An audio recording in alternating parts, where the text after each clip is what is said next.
ഹരി ഓം. എല്ലാവർക്കും പ്രണാമം. നമ്മൾ നമ്മുടെ സമാജവുമായി ബന്ധപ്പെട്ട രണ്ട് വിഷയങ്ങളിൽ, രണ്ട് വ്യത്യസ്തമായ വിഷയങ്ങളിൽ, എന്നാൽ ഒരേ വിഭാഗത്തിന് മാത്രം അവഗണന ഏൽക്കുന്ന, അവരെ മാത്രം മാറ്റി നിർത്തുന്ന, ഹൈന്ദവ സമാജത്തിലെ ഐക്യത്തിന് വിഘാതം സൃഷ്ടിക്കുന്ന ഒരു വിഷയത്തിൽ നമ്മുടേതായ അഭിപ്രായം രേഖപ്പെടുത്തണം എന്ന ഉദ്ദേശത്തിലാണ് നമ്മുടെ പരിധിയിൽ ഒതുങ്ങുന്ന ഈ മാധ്യമത്തിലൂടെ നമ്മുടെ അഭിപ്രായം രേഖപ്പെടുത്തുന്നത്. പറയാൻ പോകുന്ന വിഷയത്തിൻ്റെ ഗൗരവം എത്രത്തോളം ഉണ്ട് എന്നുള്ളത് ഇതുമായി ബന്ധപ്പെട്ട് നിൽക്കുന്ന ആളുകൾക്ക് ഇത്രയും കാലമായിട്ടും മനസ്സിലാക്കാൻ കഴിയുന്നില്ല, അല്ലെങ്കിൽ മനസ്സിലായിട്ടും പ്രതികരിക്കുന്നില്ല എന്നുള്ളത് വളരെ ഖേദകരമായ കാര്യമാണ്. നമ്മളിവിടെ അവതരിപ്പിക്കാൻ പോകുന്ന രണ്ട് വിഷയങ്ങൾ, ഒന്ന് എരുമേലി ധർമ്മശാസ്ത്ര ക്ഷേത്രത്തിൽ വെച്ച് നടന്ന, അവിടെ വെച്ചിട്ടാണ് നടന്നത് എന്നാണ് നമ്മൾ മനസ്സിലാക്കുന്നത്. അല്ല, അതിൻ്റെ പരിസര പ്രദേശത്താണ് നമുക്ക് അറിയില്ല, നമുക്ക് ക്ഷണമില്ല, നമ്മളിതിൻ്റെ വാർത്തയാണ് കണ്ടിരിക്കുന്നത്. അപ്പോൾ നടന്ന അഷ്ടമംഗല ദേവപ്രശ്നം, അവിടുത്തെ ചില പരാമർശങ്ങളും അതുമായി ബന്ധപ്പെട്ട് നമുക്ക് പറയാനുള്ള ചില കാര്യങ്ങളാണ് ഒന്ന്. അടുത്തത് എന്ന് പറയുന്നത് ചേർത്തലയിലെ കാർത്യായനി ക്ഷേത്രത്തിൽ ഉത്സവത്തോടനുബന്ധിച്ച് നടന്നു വരുന്ന പൂരപ്പാട്ട്.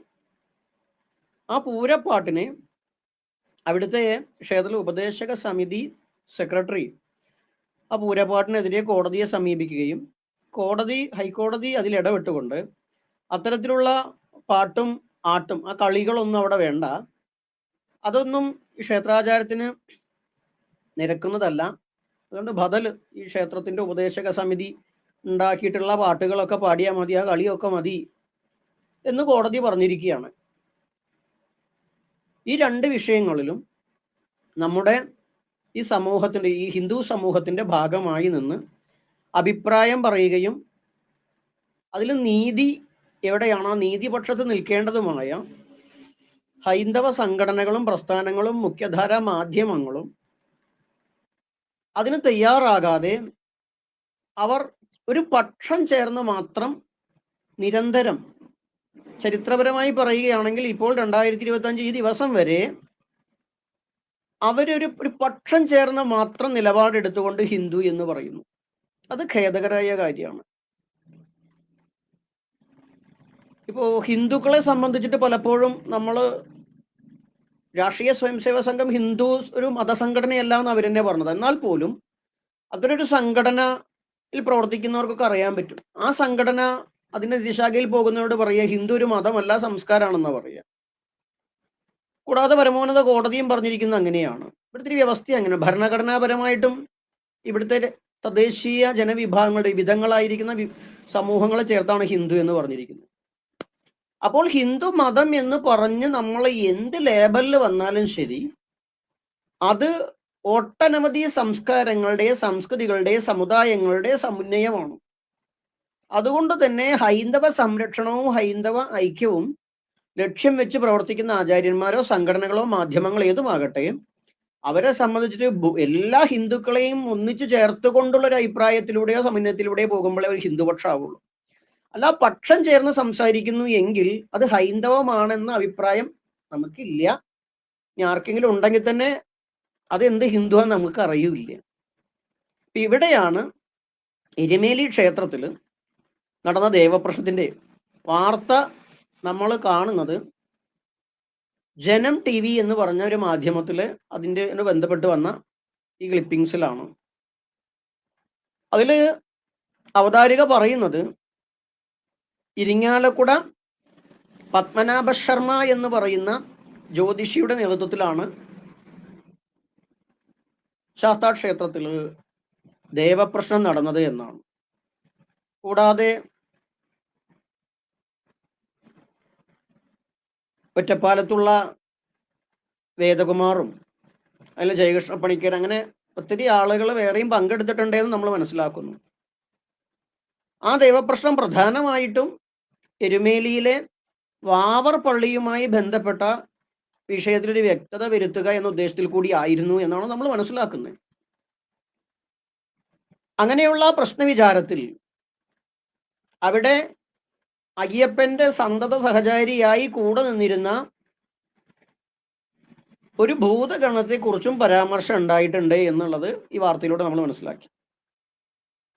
ആ ഭൂതഗണത്തെ അവർ ചിന്തിച്ചിരിക്കുന്നത് ശനി എന്ന ഗ്രഹത്തെ കൊണ്ടാണെന്നൊക്കെ ജയകൃഷ്ണ പണിക്കർ എന്ന് പറയുന്ന ജ്യോത്സ്യൻ ആ ഒരു ചാനൽ ചർച്ചയിൽ ഇരുന്ന് പറയുന്നുണ്ട്. പക്ഷെ ഇവിടെ വിഷയം, ആ ജ്യോതിഷികൾ പ്രശ്നവിചാരം നടത്തി അത് അമ്പും വില്ലും പിടിച്ചൊരു യോദ്ധാവാണെന്നും അത് വാപുരനാണെന്നും അതിനെ അവിടെ പ്രതിഷ്ഠിക്കണമെന്നും ഒക്കെയാണ് അവർ അതിൻ്റെ തീരുമാനമായിട്ട് പറഞ്ഞു വരുന്നത്. ആ ചർച്ചയിൽ തന്നെ പ്രശസ്ത പ്രഭാഷകനും ആത്മീയാചാര്യനും ഒക്കെ ആയിട്ടുള്ള ശരത്ജി, അദ്ദേഹം പങ്കെടുത്തുകൊണ്ട് അദ്ദേഹം പറയുന്നുണ്ടായിരുന്നു, ഈ ക്ഷേത്രം പ്രതിഷ്ഠ എന്നുള്ള വാക്കല്ല, പുനഃപ്രതിഷ്ഠ എന്ന വാക്കാണ് ശരി. കാരണം നമ്മൾ അറിയപ്പെട്ട ശബരിമല തീപിടുത്തത്തിന് മുമ്പേ അവിടെ തീപിടിച്ചിട്ടുണ്ട്. ആ സമയത്തൊക്കെ അവിടെ വാപുരന്റെ ക്ഷേത്രം സന്നിധാനത്ത് ഉണ്ടായിരുന്നു.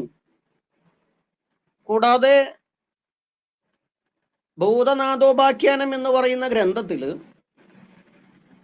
അയ്യപ്പൻ പന്തളത്ത് രാജാവിനോട് പറയുന്നതായിട്ട്, പാണ്ഡ്യരാജാവിനോട് പറയുന്നതായിട്ട് വെച്ചാൽ, എനിക്ക് ഒത്തവനാണ്, എനിക്ക് തുല്യനാണ് വാപുരൻ, അതുകൊണ്ട് വാപുരന് ക്ഷേത്രം കെട്ടിയതിന് ശേഷം മാത്രമേ, ക്ഷേത്രം കെട്ടി ബലിയാദികൾ ചെയ്തതിന് ശേഷം മാത്രമേ എന്നെ ആരാധിക്കാൻ പറ്റൂ എന്ന് അയ്യപ്പൻ പറഞ്ഞിട്ടുണ്ട് എന്നും അദ്ദേഹം അതെടുത്ത് സമർത്ഥിക്കുന്നുണ്ട്.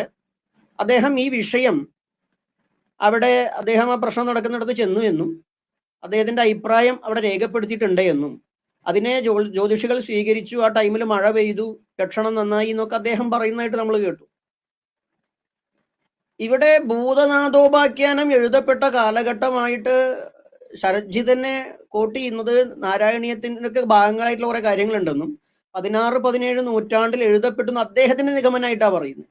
എന്തായാലും ഒന്ന് ഉറപ്പാണ്, 3, 4, 5, 6, 7, 8 നൂറ്റാണ്ടുകളിൽ ഒന്നും തന്നെ ഭൂതനാഥോപാഖ്യാനം എന്നൊരു സംഭവം ഇവിടെ ഇല്ല എന്നുള്ളത് വളരെ വ്യക്തമാണ്. 3, 4 നൂറ്റാണ്ടിൽ കേരളം സന്ദർശിച്ച യവന സഞ്ചാരി മെഗസ്തനീസ് രേഖപ്പെടുത്തിയിരിക്കുന്ന ഈ നാട് പുലയ ചെറുമ എന്ന് പറയുന്ന ഇവിടുത്തെ തദ്ദേശീയ, നമ്മൾ ഇന്നിപ്പോ ഭരണഘടനാപരമായിട്ട് SC ST എന്ന് വിളിക്കുന്ന സമൂഹങ്ങളുടേതായിരുന്നു എന്ന് വളരെ ചരിത്രപരമായ തെളിവുകൾ ഇവിടെ ഉള്ളതാണ്. ആ ചരിത്രപരമായ തെളിവുകൾ നിലനിൽക്കുകയും അതിനുശേഷം എഴുതപ്പെട്ട ഒരു പുസ്തകത്തിന്റെ അല്ലെങ്കിൽ ഒരു ഓലക്കെട്ടിന്റെ ഒരു ഗ്രന്ഥത്തിന്റെ അടിസ്ഥാനത്തിൽ ഒരു ആത്മീയ ആചാര്യനോ അല്ലെങ്കിൽ ജ്യോതിഷികളോ ഇരുന്ന് പ്രശ്നവിചാരം നടത്തി ശൈവ ഭൂതഗണമായിരിക്കുന്ന വാപുരനാണ് ശബരിമലയിൽ അല്ലെങ്കിൽ പറയുന്ന എരുമേലിയിൽ സാന്നിധ്യം ചെയ്തിരിക്കുന്നതെന്ന് പറയുമ്പോൾ ആ ജ്യോതിഷം എത്രത്തോളം പ്രാമാണികമായി സ്വീകരിക്കാമെന്നും എത്രത്തോളം സത്യസന്ധമാണ് എന്നും ഈ ഒരു മേഖല കൈകാര്യം ചെയ്യുന്ന ഒരു വ്യക്തി എന്ന നിലയ്ക്ക് തന്നെ നമുക്ക് സംശയമുണ്ട്. സത്യസന്ധമായ ജ്യോതിഷ പ്രവചനമായിരുന്നെങ്കിൽ അവരെന്തുകൊണ്ട് ഈ പറയപ്പെടുന്ന പാണ്ഡ്യ രാജാവ് എന്ന് പറഞ്ഞത് നമുക്കറിയാം, ചേര ചോള വംശം കഴിഞ്ഞിട്ടാ പാണ്ഡ്യര് വരുന്നത്. ആയിരാജവംശമൊക്കെ ഇവിടെ ഉണ്ട്. കൂടാതെ ഇവിടുത്തെ ആദിവാസി രാജവംശം തന്നെ ഇവിടെ നിലനിൽക്കുന്നുണ്ട്. കോയ്മന രാജാവൊക്കെ നമുക്ക് അതിന് തെളിവാണ്, ഇന്ന് നിലനിൽക്കുന്ന രാജമന്നനൊക്കെ അതിന് തെളിവാണ്. എന്നാൽ അത്തരം പരമ്പരകളുടെ പ്രാധാന്യവും മല അറിയ ഈ പറഞ്ഞ തയനാരി മൂപ്പന്റെയൊക്കെ പോലെയുള്ള മൂപ്പന്മാരുടെ ഒന്നും തന്നെ അവകാശങ്ങളും അവരുടെ പാരമ്പര്യവും ഈ ജ്യോതിഷ പ്രശ്നവിചാരത്തിൽ കണ്ടിട്ടില്ല എന്നുണ്ടെങ്കിൽ ആ ജ്യോതിഷവും പ്രവചനവും കപടമാണെന്നും ആ ഒരു പ്രശ്നത്തിന് നേതൃത്വം കൊടുത്ത ഇരിങ്ങാലക്കുട പത്മനാഭ ശർമ്മ എന്ന് പറഞ്ഞ മാന്യദേഹം കൃത്യമായി മുൻകൂട്ടി തയ്യാറാക്കിയ ഒരു തിരക്കഥയ്ക്ക് വേണ്ടിയിട്ട് അഭിനയിക്കുക മാത്രമായിരുന്നു എന്ന് വേണം കരുതാൻ. അതല്ല എങ്കിൽ അത്തരമൊരു ദേവപ്രശ്നം ശബരിമലയിൽ നാളിതുവരെ നടന്ന ദേവപ്രശ്നത്തിൽ ആ മലയരയ അല്ലെങ്കിൽ മുൻകാലങ്ങളിൽ ഇവിടെ ഉണ്ടായിരുന്ന തദ്ദേശീയ ജനവിഭാഗത്തിന്റെ ഗുരുക്കന്മാർ, ഇപ്പൊ ആ പ്രദേശങ്ങളിൽ ഇപ്പൊ നമ്മൾ പറയുന്ന പത്തനംതിട്ടയിലും ആലപ്പുഴ കോട്ടയം ഭാഗങ്ങളിലെല്ലാം തന്നെ ഈ കുറവ സമുദായത്തിലും മലയരയ സമുദായത്തിലും അതുപോലെ തന്നെ പുലയപറയാതി വിഭാഗങ്ങളിലെല്ലാം തന്നെ നെല്ലുകൊണ്ടും അല്ലെങ്കിൽ ശംഖ് കറക്കിയിട്ടും തേങ്ങ എടുത്തിട്ടും കല്ലെടുത്തിട്ടും പല മാർഗേണ സ്വന്തം പാരമ്പര്യ ജ്യോതിഷം ചെയ്യുന്ന ആചാര്യന്മാരുണ്ട്.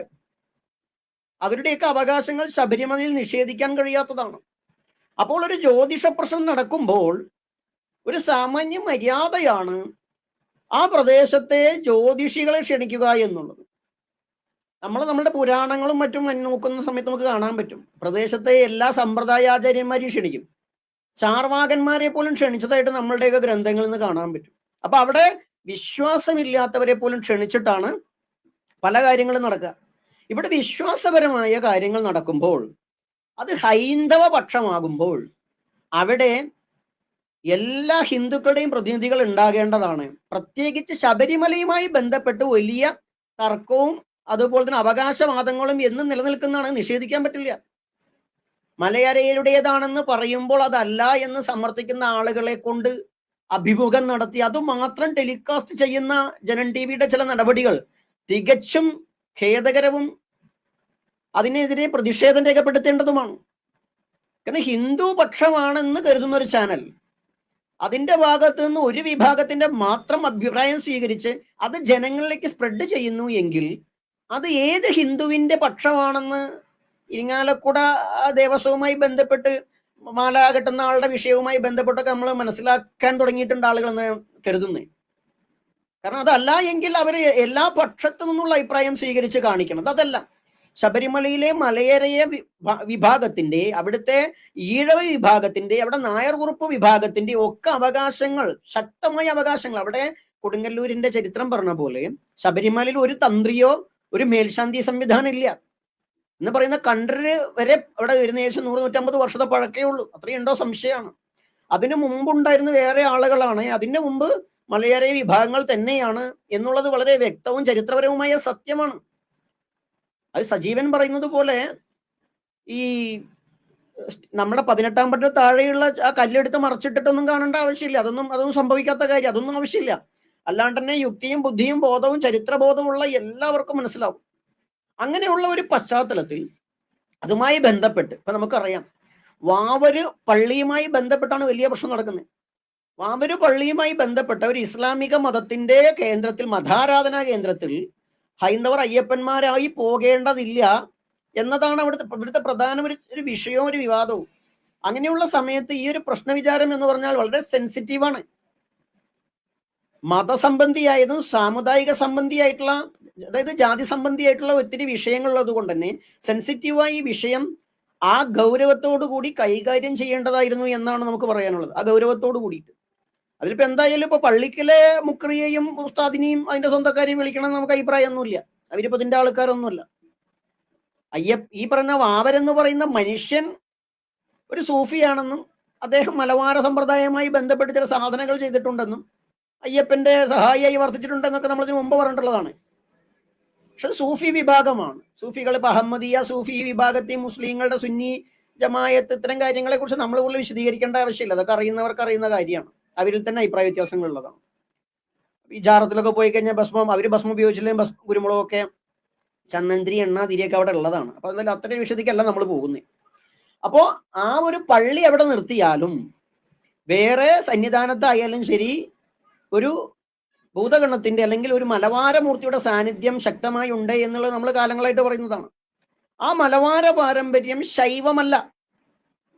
ശൈവമായിട്ടുള്ളതിനെ ശൈവം എന്ന് പറയാൻ പറ്റുള്ളൂ.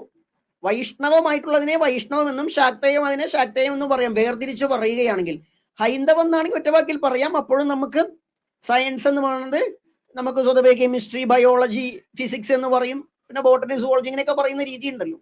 ഇതേപോലെ നമുക്ക് വേർതിരിച്ച് പറയേണ്ടി വരും ചില വിഷയങ്ങൾ പ്രശ്ന വിചാരം നടത്തുമ്പോൾ. ഇവിടെയാണ് വാപുരൻ എന്ന് പറയാൻ ഇവർ എന്ത് പ്രമാണത്തിന്റെ അടിസ്ഥാനത്തിൽ, ജ്യോതിഷത്തിലെ ഏത് പ്രമാണപ്രകാരം, എന്ത് ശാസ്ത്രപ്രകാരമാണ് ശനിയെ കൊണ്ട് ഇന്ന ലക്ഷണം കൊണ്ട് അതിന് വാപുരൻ എന്ന മൂർത്തിയാണെന്ന് പറയുന്നേ എന്നുള്ളത് ബഹുമാന്യ ആദരണീയ ആചാര്യൻ ജ്യോതിഷാചാര്യ ഇരിങ്ങാലക്കുട പത്മനാഭ ശർമ്മ എന്ന് പറഞ്ഞ ജ്യോതിഷി സമൂഹത്തോട് വ്യക്തമാക്കിയാൽ നന്നായിരിക്കും. പ്രമാണം ഉദ്ധരിച്ചുകൊണ്ട് ഇന്ന പ്രമാണപ്രകാരം ഇന്ന മൂർത്തി, അത് താന്ത്രിക ധ്യാനം കൂടി എടുത്തോളൂ, ഇന്ന ധ്യാനത്തോടു കൂടി ഇന്നതേ ഒരു നമുക്കൊരു അഭിപ്രായം അല്ലെങ്കിൽ ഒരു അഭ്യർത്ഥനയുള്ളത് 17-ാം നൂറ്റാണ്ടിൽ എഴുതിയ ഭൂതനാഥോപാഖ്യാൻ ഒന്നും പൊക്കി പിടിച്ച് വരരുത്. അല്ലാണ്ട് ഇവിടുത്തെ പരമ്പരാഗത താന്ത്രികമായിട്ടുള്ള പദ്ധതികളെ ഉയർത്തിക്കൊണ്ട് തന്നെ പറയണം, അദ്ദേഹം സമർത്ഥിക്കണം. അതല്ല എങ്കിൽ ദയവ് ചെയ്ത് അങ്ങ് ഇത്തരം പരിപാടിക്ക് പോകരുത്. കാരണം വെച്ചാൽ ജ്യോതിഷി എന്ന് പറയുന്നത് ഗുരുക്കന്മാരുടെ ലിസ്റ്റിലാണ് വരുന്നത്. ആ ജ്യോതിഷി ഒരിക്കലും തന്നെ തൻ്റെ ശാസ്ത്രത്തിൽ വെള്ളം ചേർക്കാൻ പാടില്ല. ഒരു മുൻകൂട്ടിയ തിരക്കഥയ്ക്ക് വേണ്ടിയിട്ട് എഴുതാൻ പാടില്ല. അങ്ങനെ ചെയ്തു എന്ന് നമ്മളിപ്പോൾ പറഞ്ഞിട്ടില്ല. അത് അദ്ദേഹത്തിന്റെ ഈ ഒരു വാക്ക് നമ്മൾ പറയുമ്പോൾ സമൂഹത്തിലാവുന്നത് കൊണ്ട് തന്നെ ആർക്ക് വേണമെങ്കിലും അദ്ദേഹത്തെ അറിയുക. നമുക്ക് നേരിട്ട് ബന്ധമുള്ള ആളല്ല. ജ്യോതിഷി ഒരു കാര്യം പറയണമെങ്കിൽ ശക്തവും വ്യക്തമായിട്ട് പറയണം. അദ്ദേഹത്തിന് അറിയില്ല എങ്കിലാണ് നമ്മൾ ആദ്യം പറഞ്ഞത് ശബരിമലയുമായി ബന്ധപ്പെട്ട് ഇന്ന് നിലനിൽക്കുന്ന ഹോരയും പ്രശ്നമാർഗവും അതിനോടനുബന്ധിച്ച ഗ്രന്ഥങ്ങളോ അതിന്റെ ശാസ്ത്രങ്ങളെ കൊണ്ട് ശബരിമലയിലെ എല്ലാ ക്രിയകളും ഒരു ജ്യോതിഷിക്കും പറയാൻ പറ്റില്ല. അതിപ്പോ ഈ പറഞ്ഞ മലയേരർക്കും തന്നെ എല്ലാം പറയാൻ പറ്റില്ല. കാലദേശത്തിന് മാറ്റം വരുത്തിയ ആചാരങ്ങൾ അവിടെ ഉണ്ട്, അത് അവർക്കറിയില്ല.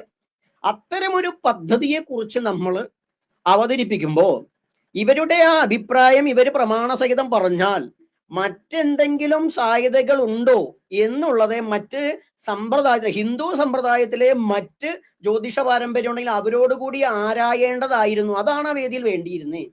എന്നാൽ ഇത്തരത്തിലൊരു അനീതി നടന്നിട്ടും ആ വേദിയിൽ തന്നെ ഉണ്ടായിരുന്ന ഒരു മഹനീയ വ്യക്തിത്വമാണ് വിശ്വ ഹിന്ദു പരിഷത്ത് എന്ന് പറയുന്ന ഹൈന്ദവ സംഘടനയുടെ സംസ്ഥാന അധ്യക്ഷനായിരുന്ന ആയിട്ടുള്ള ബഹുമാന്യ വിജി തമ്പിജി. അദ്ദേഹം ആ സദസ്സിലുണ്ടായിരുന്നു എന്നുള്ള അദ്ദേഹം ഇന്റർവ്യൂവിൽ പറയുന്നുണ്ട്. അതുകൊണ്ട് ആ സദസ്സിലുണ്ടായിട്ട് അദ്ദേഹം അത് ചൂണ്ടിക്കാണിച്ചില്ല എങ്കിൽ ഇതിനു മുമ്പ് നമുക്കറിയാം ശബരിമലയിലെ മേൽശാന്തി നിയമനവുമായി ബന്ധപ്പെട്ട് പരമോന്നത സുപ്രീം കോടതി ഹിന്ദു ക്ഷേത്രങ്ങളിൽ പൂജാവിധികൾ അറിയുന്ന ഏവർക്കും മേൽശാന്തിയാകാം എന്ന വിധി പുറപ്പെടുവിച്ചിട്ടും നിയമസഭ 2004 തൊട്ടിട്ട് തന്നെ ഓരോ കാര്യങ്ങളിലൂടെ അതൊക്കെ പ്രഖ്യാപിച്ചിട്ടും ഇവിടെ ഹിന്ദു ആചാര്യന്മാർ തന്നെ അല്ലെങ്കിൽ സംഘടനകൾ തന്നെ നേരിട്ട് അത്തരം കാര്യങ്ങൾക്ക് മുൻകൈ എടുത്തിട്ടും ശബരിമലയിൽ ഒരു പ്രത്യേക ജാതി വിഭാഗത്തിലെ ആളുകൾ തന്നെ മേൽശാന്തിയായാൽ മതി എന്ന ഹൈക്കോടതി വിധി വന്നപ്പോൾ അതാണ് ശരിയെന്നും അതാണ് ശബരിമലയിലെ പാരമ്പര്യക്രമം എന്നും പറയുകയും അത് പത്രത്തിൽ റിപ്പോർട്ട് ചെയ്യുകയും ചെയ്ത കേരളത്തിൽ സ്ഥിതി ചെയ്യുന്ന ഒരു സംഘടനയുടെ ഈ വാർത്ത കൊടുത്ത ഒരു പ്രസിഡന്റാണ്, ഒരു അധ്യക്ഷനാണ് ബഹുമാനി വിജി തമ്പി എന്ന് കൂടി മനസ്സിലാക്കിയിട്ട് വേണം നമ്മൾ ഈ വിഷയത്തെ കാണാൻ. അദ്ദേഹത്തിന് ഈ വിഷയത്തെക്കുറിച്ച് അറിയാത്താണെങ്കിൽ അദ്ദേഹം അത് തിരുത്തുമായിരുന്നു, എനിക്ക് അറിയാണ്ട് പറ്റി. പക്ഷെ അദ്ദേഹത്തിന്റെ ഭാഗത്ത് ഉണ്ടായിട്ടില്ല. അപ്പോൾ കൃത്യമായി ഒരു വിഭാഗത്തിനോട് പക്ഷം ചേർന്ന് നിൽക്കുന്ന ഒരു രീതി ബഹുമാന്യ വിജി തമ്പിജിക്കോ അല്ലെങ്കിൽ അന്ന് ആ വാർത്ത കൊടുക്കാൻ അതിന് വാർത്തയിൽ ഉണ്ടായിരുന്നതാണ് പിന്നെ അതിന്റെ സെക്രട്ടറി ആയിരിക്കുന്ന രാജശേഖരൻജി. ഇവരൊന്നും നമുക്ക് വ്യക്തിപരമായി അറിയുന്ന ആളുകളാണ്. ഇവരൊന്നും ജാതി വെച്ച് പുലർത്തുന്നവരാണ് നമുക്ക് അഭിപ്രായമില്ല. പക്ഷെ എന്താണ് ഈ പറയുന്ന സാമുദായികമായി താല്പര്യങ്ങളുണ്ടോ സംഘടനാ തലപ്പത്ത് ഇരിക്കുമ്പോൾ എന്നുള്ളത് നമുക്ക് വ്യക്തമല്ല. അതിപ്പോ നമുക്ക് ചോദിക്കാൻ പറ്റില്ല. അത് പൊതുസമൂഹത്തോടെ അവർ പറയണ്ടേ. വ്യക്തിപരമായിട്ട് നമ്മൾ ചോദിച്ചിട്ട് കാര്യമില്ല. കാരണം വ്യക്തിപരമായിട്ട് ചോദിക്കേണ്ടത് എന്ന് പറയാൻ കാരണം പത്രത്തിൽ പബ്ലിക്കായിട്ടാ പറഞ്ഞേ ഒരു പ്രത്യേക വിഭാഗമാണ് ശബരിമലയിൽ മേൽശാന്തിയാകേണ്ടത്, അതാണ് അവരുടെ ക്രമം എന്ന് വിശ്വ ഹിന്ദു പരിഷത്ത് പറയുകയാണ്. ആ വിശ്വ ഹിന്ദു പരിഷത്തിന്റെ പ്രസിഡന്റ് ആയിരിക്കുന്ന വിജി തമ്പിജി സന്നിധനാണ് ഇവിടെ ഈ പ്രശ്നം നടക്കുമ്പോൾ. ആ പ്രശ്നം നടക്കുന്ന നേരത്ത് അപ്പൊ നമ്മളെയും നമ്മൾ പറയുന്ന ശാസ്ത്രങ്ങളെയൊക്കെ വ്യക്തമായി മണിക്കൂറുകളോളം ഇരുന്ന് സംസാരിച്ച് ബോധ്യപ്പെടുത്തിയിട്ടുള്ള നമ്മൾ അപ്പൊ ഇതിനെ അറിയില്ല എന്ന് പറയാൻ പറ്റില്ല. എന്നിട്ട് എന്തുകൊണ്ട് നമ്മളെ വിളിക്കാന്നല്ല നമ്മളിപ്പോഴും പറയാം, എന്തുകൊണ്ട് ഇത്തരത്തിലൊരു സെൻസിറ്റീവായ വിഷയത്തിൽ ഹൈന്ദവ സമൂഹത്തിലെ വിവിധങ്ങളായ സമ്പ്രദായങ്ങൾ മേളിക്കുന്ന ശബരിമലയുമായി ബന്ധപ്പെട്ട വിഷയത്തിൽ മറ്റ് ഹൈന്ദവ ആചാര്യന്മാരെ ക്ഷണിച്ചില്ല, അല്ലെങ്കിൽ ക്ഷണിക്കാൻ അദ്ദേഹത്തിന് ഉത്തരവാദിത്തം ഇല്ലെങ്കിൽ അങ്ങനെ നടന്നൊരു വിഷയത്തിൽ എന്തുകൊണ്ട് അദ്ദേഹം ഇടപെട്ടില്ല? അദ്ദേഹം വിശ്വ ഹിന്ദു പരിഷത്തിന്റെ പ്രതിനിധിയാണ്, അധ്യക്ഷനാണ്. അവിടെ എല്ലാ ഹിന്ദുക്കളുടെയും പ്രതിനിധിയാകുന്നതുകൊണ്ട് അദ്ദേഹത്തിന് കൃത്യമായി ഇടപെടാമായിരുന്നു.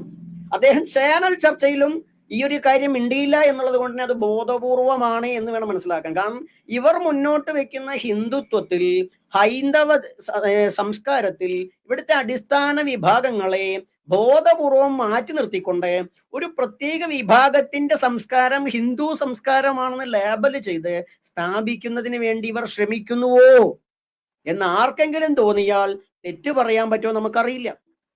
നമ്മളെ അടുത്തറിയുന്നവർക്കറിയാം, ഹൈന്ദവ സമൂഹത്തിലെ ഏത് വിഭാഗത്തിന് നേരെയായാലും ഒരു അനീതി ഉണ്ടായിട്ടുണ്ടെങ്കിൽ അതിൽ ശക്തമായി നമ്മൾ ഇടപെട്ടിട്ടുണ്ട്. ഒരു ജാതിയുടെയും പക്ഷം ചേർന്നിട്ടില്ല. ഓരോ വിഷയം പറയുമ്പോൾ അതാത് സമുദായത്തിന്റെ ഭാഗമായി പറയുന്നു എന്നല്ലാണ്ട് ഒരു ഭാഗത്ത് നമ്മൾ നിലകൊണ്ടിട്ടില്ല. ഹിന്ദു പക്ഷത്താണ് എപ്പോഴും. എന്നാൽ ഈ പറയപ്പെടുന്ന സംഘടനകളുടെ സമീപനങ്ങൾ പലപ്പോഴും അങ്ങനെയല്ല. അത് മുഖ്യധാര ഹൈന്ദവ സംഘടന, ഇപ്പൊ വിശ്വ ഹിന്ദു പരിഷത്താവട്ടെ, ഹിന്ദു ഐക്യവേദി ആകട്ടെ, ഇനിയിപ്പോ പരിവാറിന്റെ ഏത് പ്രസ്ഥാനങ്ങൾ കേരളത്തിൽ ഉണ്ടെങ്കിലും അവരൊന്നും തന്നെ, കേരളത്തിൽ എന്നാണ് നമ്മൾ എടുത്തു പറയുന്നത്, അവരൊന്നും തന്നെ ഈ പറയുന്ന ഹിന്ദുവിന്റെ കാര്യം വരുമ്പോൾ ഭൂരിപക്ഷ വിഭാഗമായിരിക്കുന്ന അടിസ്ഥാന വിഭാഗങ്ങൾ, ഈഴവാദി മറ്റ് പിന്നോക്ക വിഭാഗങ്ങളുടെ ആചാരയിൽ നായർമാർ പോലും വരും, എല്ലാ സംസ്കാരങ്ങളും വരും, ശാക്തയൊക്കെ, ഇത്തരം വിഭാഗങ്ങളുടെ ആചാര അനുഷ്ഠാന പദ്ധതികളുടെ പ്രൊട്ടക്ഷന് വേണ്ടിയിട്ടോ അതിന്റെ വിഷയങ്ങളിലോ വേണ്ട ഗൗരവം എടുക്കുന്നതായിട്ട് കാണാറില്ല. അതിനെക്കുറിച്ച് അറിയാത്തവരാണ് നേതൃത്വത്തിൽ ഇരിക്കുന്നതെങ്കിൽ തീർച്ചയായിട്ടും അവർ തൽസ്ഥാനത്ത് മാറേണ്ടതുണ്ട്. സ്വന്തം തിരിച്ചറിവിലൂടെ മാറുന്ന അഭ്യർത്ഥന നമുക്ക് വെക്കാനുള്ളത്. എന്നിട്ട് ഈ പറയുന്ന പ്രസ്ഥാനങ്ങൾ നമുക്ക് തന്നെ അറിയാം, പരിവാർ പ്രസ്ഥാനങ്ങളിൽ കൃത്യമായി ആചാരങ്ങൾ, അനുഷ്ഠാനങ്ങൾ, വിശ്വാസങ്ങൾ, വൈവിധ്യങ്ങളെ കൃത്യമായി മനസ്സിലാക്കിയിട്ടുള്ള മഹാത്മാക്കളും പുണ്യാത്മാക്കളൊക്കെ അതിൽ തന്നെയുണ്ട്. നമുക്ക് തന്നെ നേരിട്ടാണ് ആൾക്കാരുണ്ട്. ഇവരെയൊക്കെ തൽസ്ഥാനത്തേക്ക് നിയമിച്ചുകൊണ്ടും നിയോഗിച്ചുകൊണ്ടും ഒരു ഹൈന്ദവ ഏകീകരണത്തിന് വേണ്ടിയുള്ള ശ്രമമാണ് നടത്തേണ്ടത്. അതല്ല എന്നുണ്ടെങ്കിൽ എന്താ സംഭവിക്കുന്നത്? ഈ പറഞ്ഞ പോലെ കൃത്യമായി അവിടെ വാപരക്ക് നേരെ ഒരു ദേവതയെ സൃഷ്ടിക്കണം. അപ്പോൾ എന്താണ്? അത് വാപുരനാണെന്ന് സ്ഥാപിക്കണം. വാപുരനാണെന്ന് സ്ഥാപിക്കുമെന്നോണം അത് ശൈവം തന്നെ ആവണം. ശൈവം എന്ന വാക്കിൽ തന്നെ പറയണം. പിന്നെ അവിടെ ശാസ്താക്ഷേത്രവും ശബരിമല ക്ഷേത്രവുമായി അതിനെ പ്രതിഷ്ഠിക്കുകയും വേണം. ആര് പ്രതിഷ്ഠിക്കും? ഒരു സംശയമില്ല. ഇപ്പൊ ആരാണോ തന്ത്രിമാര്, ആ ബ്രാഹ്മണ തന്ത്രിമാരെ കൊണ്ട് തന്നെ പ്രതിഷ്ഠിക്കണം. ആ സിദ്ധാന്തത്തിലേക്ക് ഇവിടുത്തെ തദ്ദേശീയ ജനവിഭാഗങ്ങളുടെ ദേവതകളെ എത്തിക്കണമെന്ന ഹിഡൻ അജണ്ട ഇവിടെ പ്രവർത്തിച്ചിട്ടുണ്ട്. ആ രഹസ്യം അവിടെ നിലനിൽക്കുന്നത് കൊണ്ടാണ് കൃത്യമായി എല്ലാ സമ്പ്രദായങ്ങളും, എല്ലാ ശാസ്ത്രങ്ങളും, അല്ലെങ്കിൽ വ്യത്യസ്തമായ ശാസ്ത്ര പാരമ്പര്യയിലുള്ള ആചാര്യന്മാരെ ക്ഷണിക്കാതിരുന്നതും ആ ക്ഷണിച്ചിട്ടില്ല എന്ന ബോധ്യമുണ്ടായിട്ടും അവരാരും എതിർക്കാതിരുന്നതും. കാരണം ഇന്ന് കോടതിയിൽ ഹിന്ദു ആചാരങ്ങളുമായി ബന്ധപ്പെട്ട ഒരു വിഷയം വരികയാണെങ്കിൽ ഈ പറയുന്ന ഈ തെറ്റിദ്ധരിപ്പിക്കപ്പെട്ട പ്രശ്നചാർത്ത് എഴുതിയിരിക്കുന്ന ഇരിങ്ങാലക്കുട പത്മനാഭ ശർമ്മയുടെ ജ്യോതിഷ പ്രമാണവും അല്ലെങ്കിൽ അദ്ദേഹത്തിന്റെ ജ്യോതിഷ ചാർത്തും കോടതി വിലപ്പോവും. അപ്പൊ ഇത് കൃത്യമായി ബോധപൂർവം ഇന്നലകളിൽ എപ്രകാരമാണോ ഈ തദ്ദേശീയ ജനവിഭാഗങ്ങളുടെ കാവുകളും പതികളും ഒരു ക്ഷേത്രമാക്കി മാറ്റിക്കൊണ്ട് ചില ആളുകൾ കൈവശം വെച്ചിട്ട് അവരുടെ അവകാശം പ്രഖ്യാപിച്ചത്, എന്നിട്ട് അവർ എന്ത് പ്രമാണം, അപ്പൊ ഭൂതനാഥോപാഖ്യാനം പോലെയുള്ള ഇടക്കാലത്ത് എഴുതിയ ഗ്രന്ഥങ്ങൾ, ഇപ്പൊ ഈ പറയുന്ന പ്രഭാഷകരൊക്കെ പഠിച്ചു പറയുന്ന ഈ ഗ്രന്ഥങ്ങൾ അത്തരം ആളുകളെ കൊണ്ട് തന്നെ പറയിപ്പിച്ചിട്ട് തദ്ദേശീയ ജനവിഭാഗങ്ങളുടെ അവകാശങ്ങളെ നിഷേധിക്കുന്ന രീതിയിലേക്ക് ഇവരൊരു പ്രചാരണം നടത്താൻ പറഞ്ഞിട്ട് കാലം കുറയായി. ഇതിൽ വിഷമം എന്താ വെച്ചാൽ ഇത് ചെയ്യുന്നത് മുസ്ലിങ്ങളോ ക്രൈസ്തവരോ കമ്മ്യൂണിസ്റ്റുകളോ അല്ല, ഹിന്ദുക്കളെ സംരക്ഷിക്കേണ്ടവരാണെന്ന് കരുതുന്നവരാണ്. അതാണ് നമുക്ക് വേദനയും, നമുക്ക് ഏറെ വേദന അതാണ്. ഈ പറയുന്ന നമ്മളൊരു ഒരു അവശത അനുഭവിക്കുന്ന ഒരു മനുഷ്യനോട്, ഒരു ജീവിയോട് കരുണ കാണിക്കുക എന്നുള്ളതാണ് ഈ ധർമ്മത്തിന്റെ സവിശേഷത. ഈ കാരുണ്യമാണ് ഈ സവിശേഷത എന്ന് പറയുമ്പോൾ ഇവിടെ ഏറ്റവും കൂടുതൽ അനീതി അനുഭവിച്ച ഒരു വിഭാഗമാണ് ഹിന്ദു പക്ഷത്തുള്ള ഹിന്ദുക്കളായിരിക്കുന്ന ഒരു വിഭാഗമാണ് ഹിന്ദുക്കളുടെ ഇടയിൽ ഇന്നും നിലനിൽക്കുന്ന ഈഴവാദി പിന്നോക്ക ജനവിഭാഗങ്ങൾ.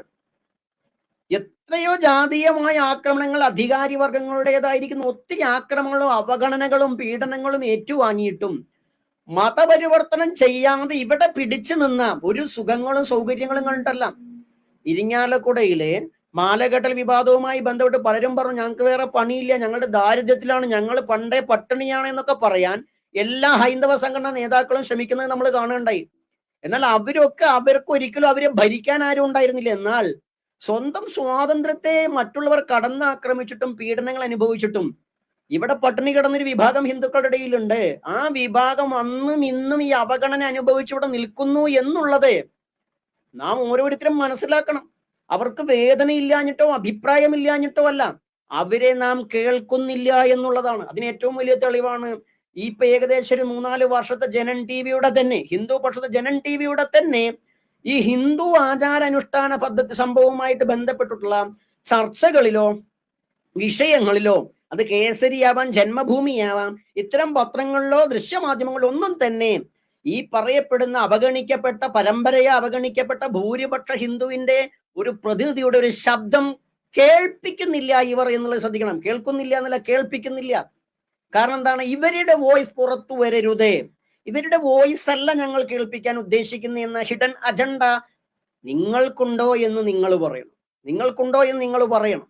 അതല്ല എന്നുണ്ടെങ്കിൽ എന്തുകൊണ്ട് നിങ്ങൾ ഈ പറയുന്ന ആളുകളുടെ ഭാഗമായിട്ട് ഇപ്പൊ ഈ പറയുന്ന എരുമേലി വിഷയം വന്നു, എന്താ ഇവിടെ മലയരയില്ലേ, ഇവിടെ ദലിത് വിഭാഗങ്ങളില്ലേ, ഈഴവരില്ലേ, ഈ നായന്മാർക്ക് തന്നെ ആചാരാനുഷ്ഠാന പദ്ധതികളുള്ള നായർ കുറുപ്പന്മാരില്ലേ, എന്തുകൊണ്ട് അവരുടെയൊന്നും ഒരു ഒരു ഒരു ബൈറ്റോ അല്ലെങ്കിൽ ഒരു അഭിപ്രായമോ നിങ്ങൾ ആരാഞ്ഞില്ല? നിങ്ങളുടേതായിരിക്കുന്ന സിദ്ധാന്തത്തെ, നിങ്ങൾ ആഗ്രഹിക്കുന്ന വിഷയത്തെ, ബഹുമാന്യ ശരത്ജിയൊക്കെ നമുക്ക് നേരിട്ടറിയുന്ന ആളാണ്.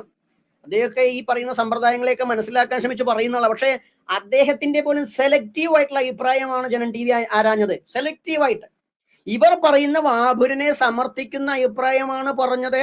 അദ്ദേഹവും തന്നെ ഈ അവസരം കിട്ടിയിട്ടും, ഒരു പൊതുമാധ്യമത്തിലൂടെ അവസരം കിട്ടിയിട്ടും അദ്ദേഹം ഇതിന്റെ മറുവശത്തെ പറഞ്ഞില്ല എന്നുള്ളതും വളരെ വിഷമമുള്ള കാര്യമാണ്. അദ്ദേഹത്തിന് അറിയാം, അദ്ദേഹം പറയാതിരുന്നത് ബോധപൂർവമാണെന്ന് നമ്മൾ പറയുന്നില്ല, അങ്ങനെ നമ്മൾ പറയില്ല, നേരിട്ടാണ് വ്യക്തിയ. പക്ഷെ അവസരം കിട്ടിയിട്ട് പറഞ്ഞില്ല.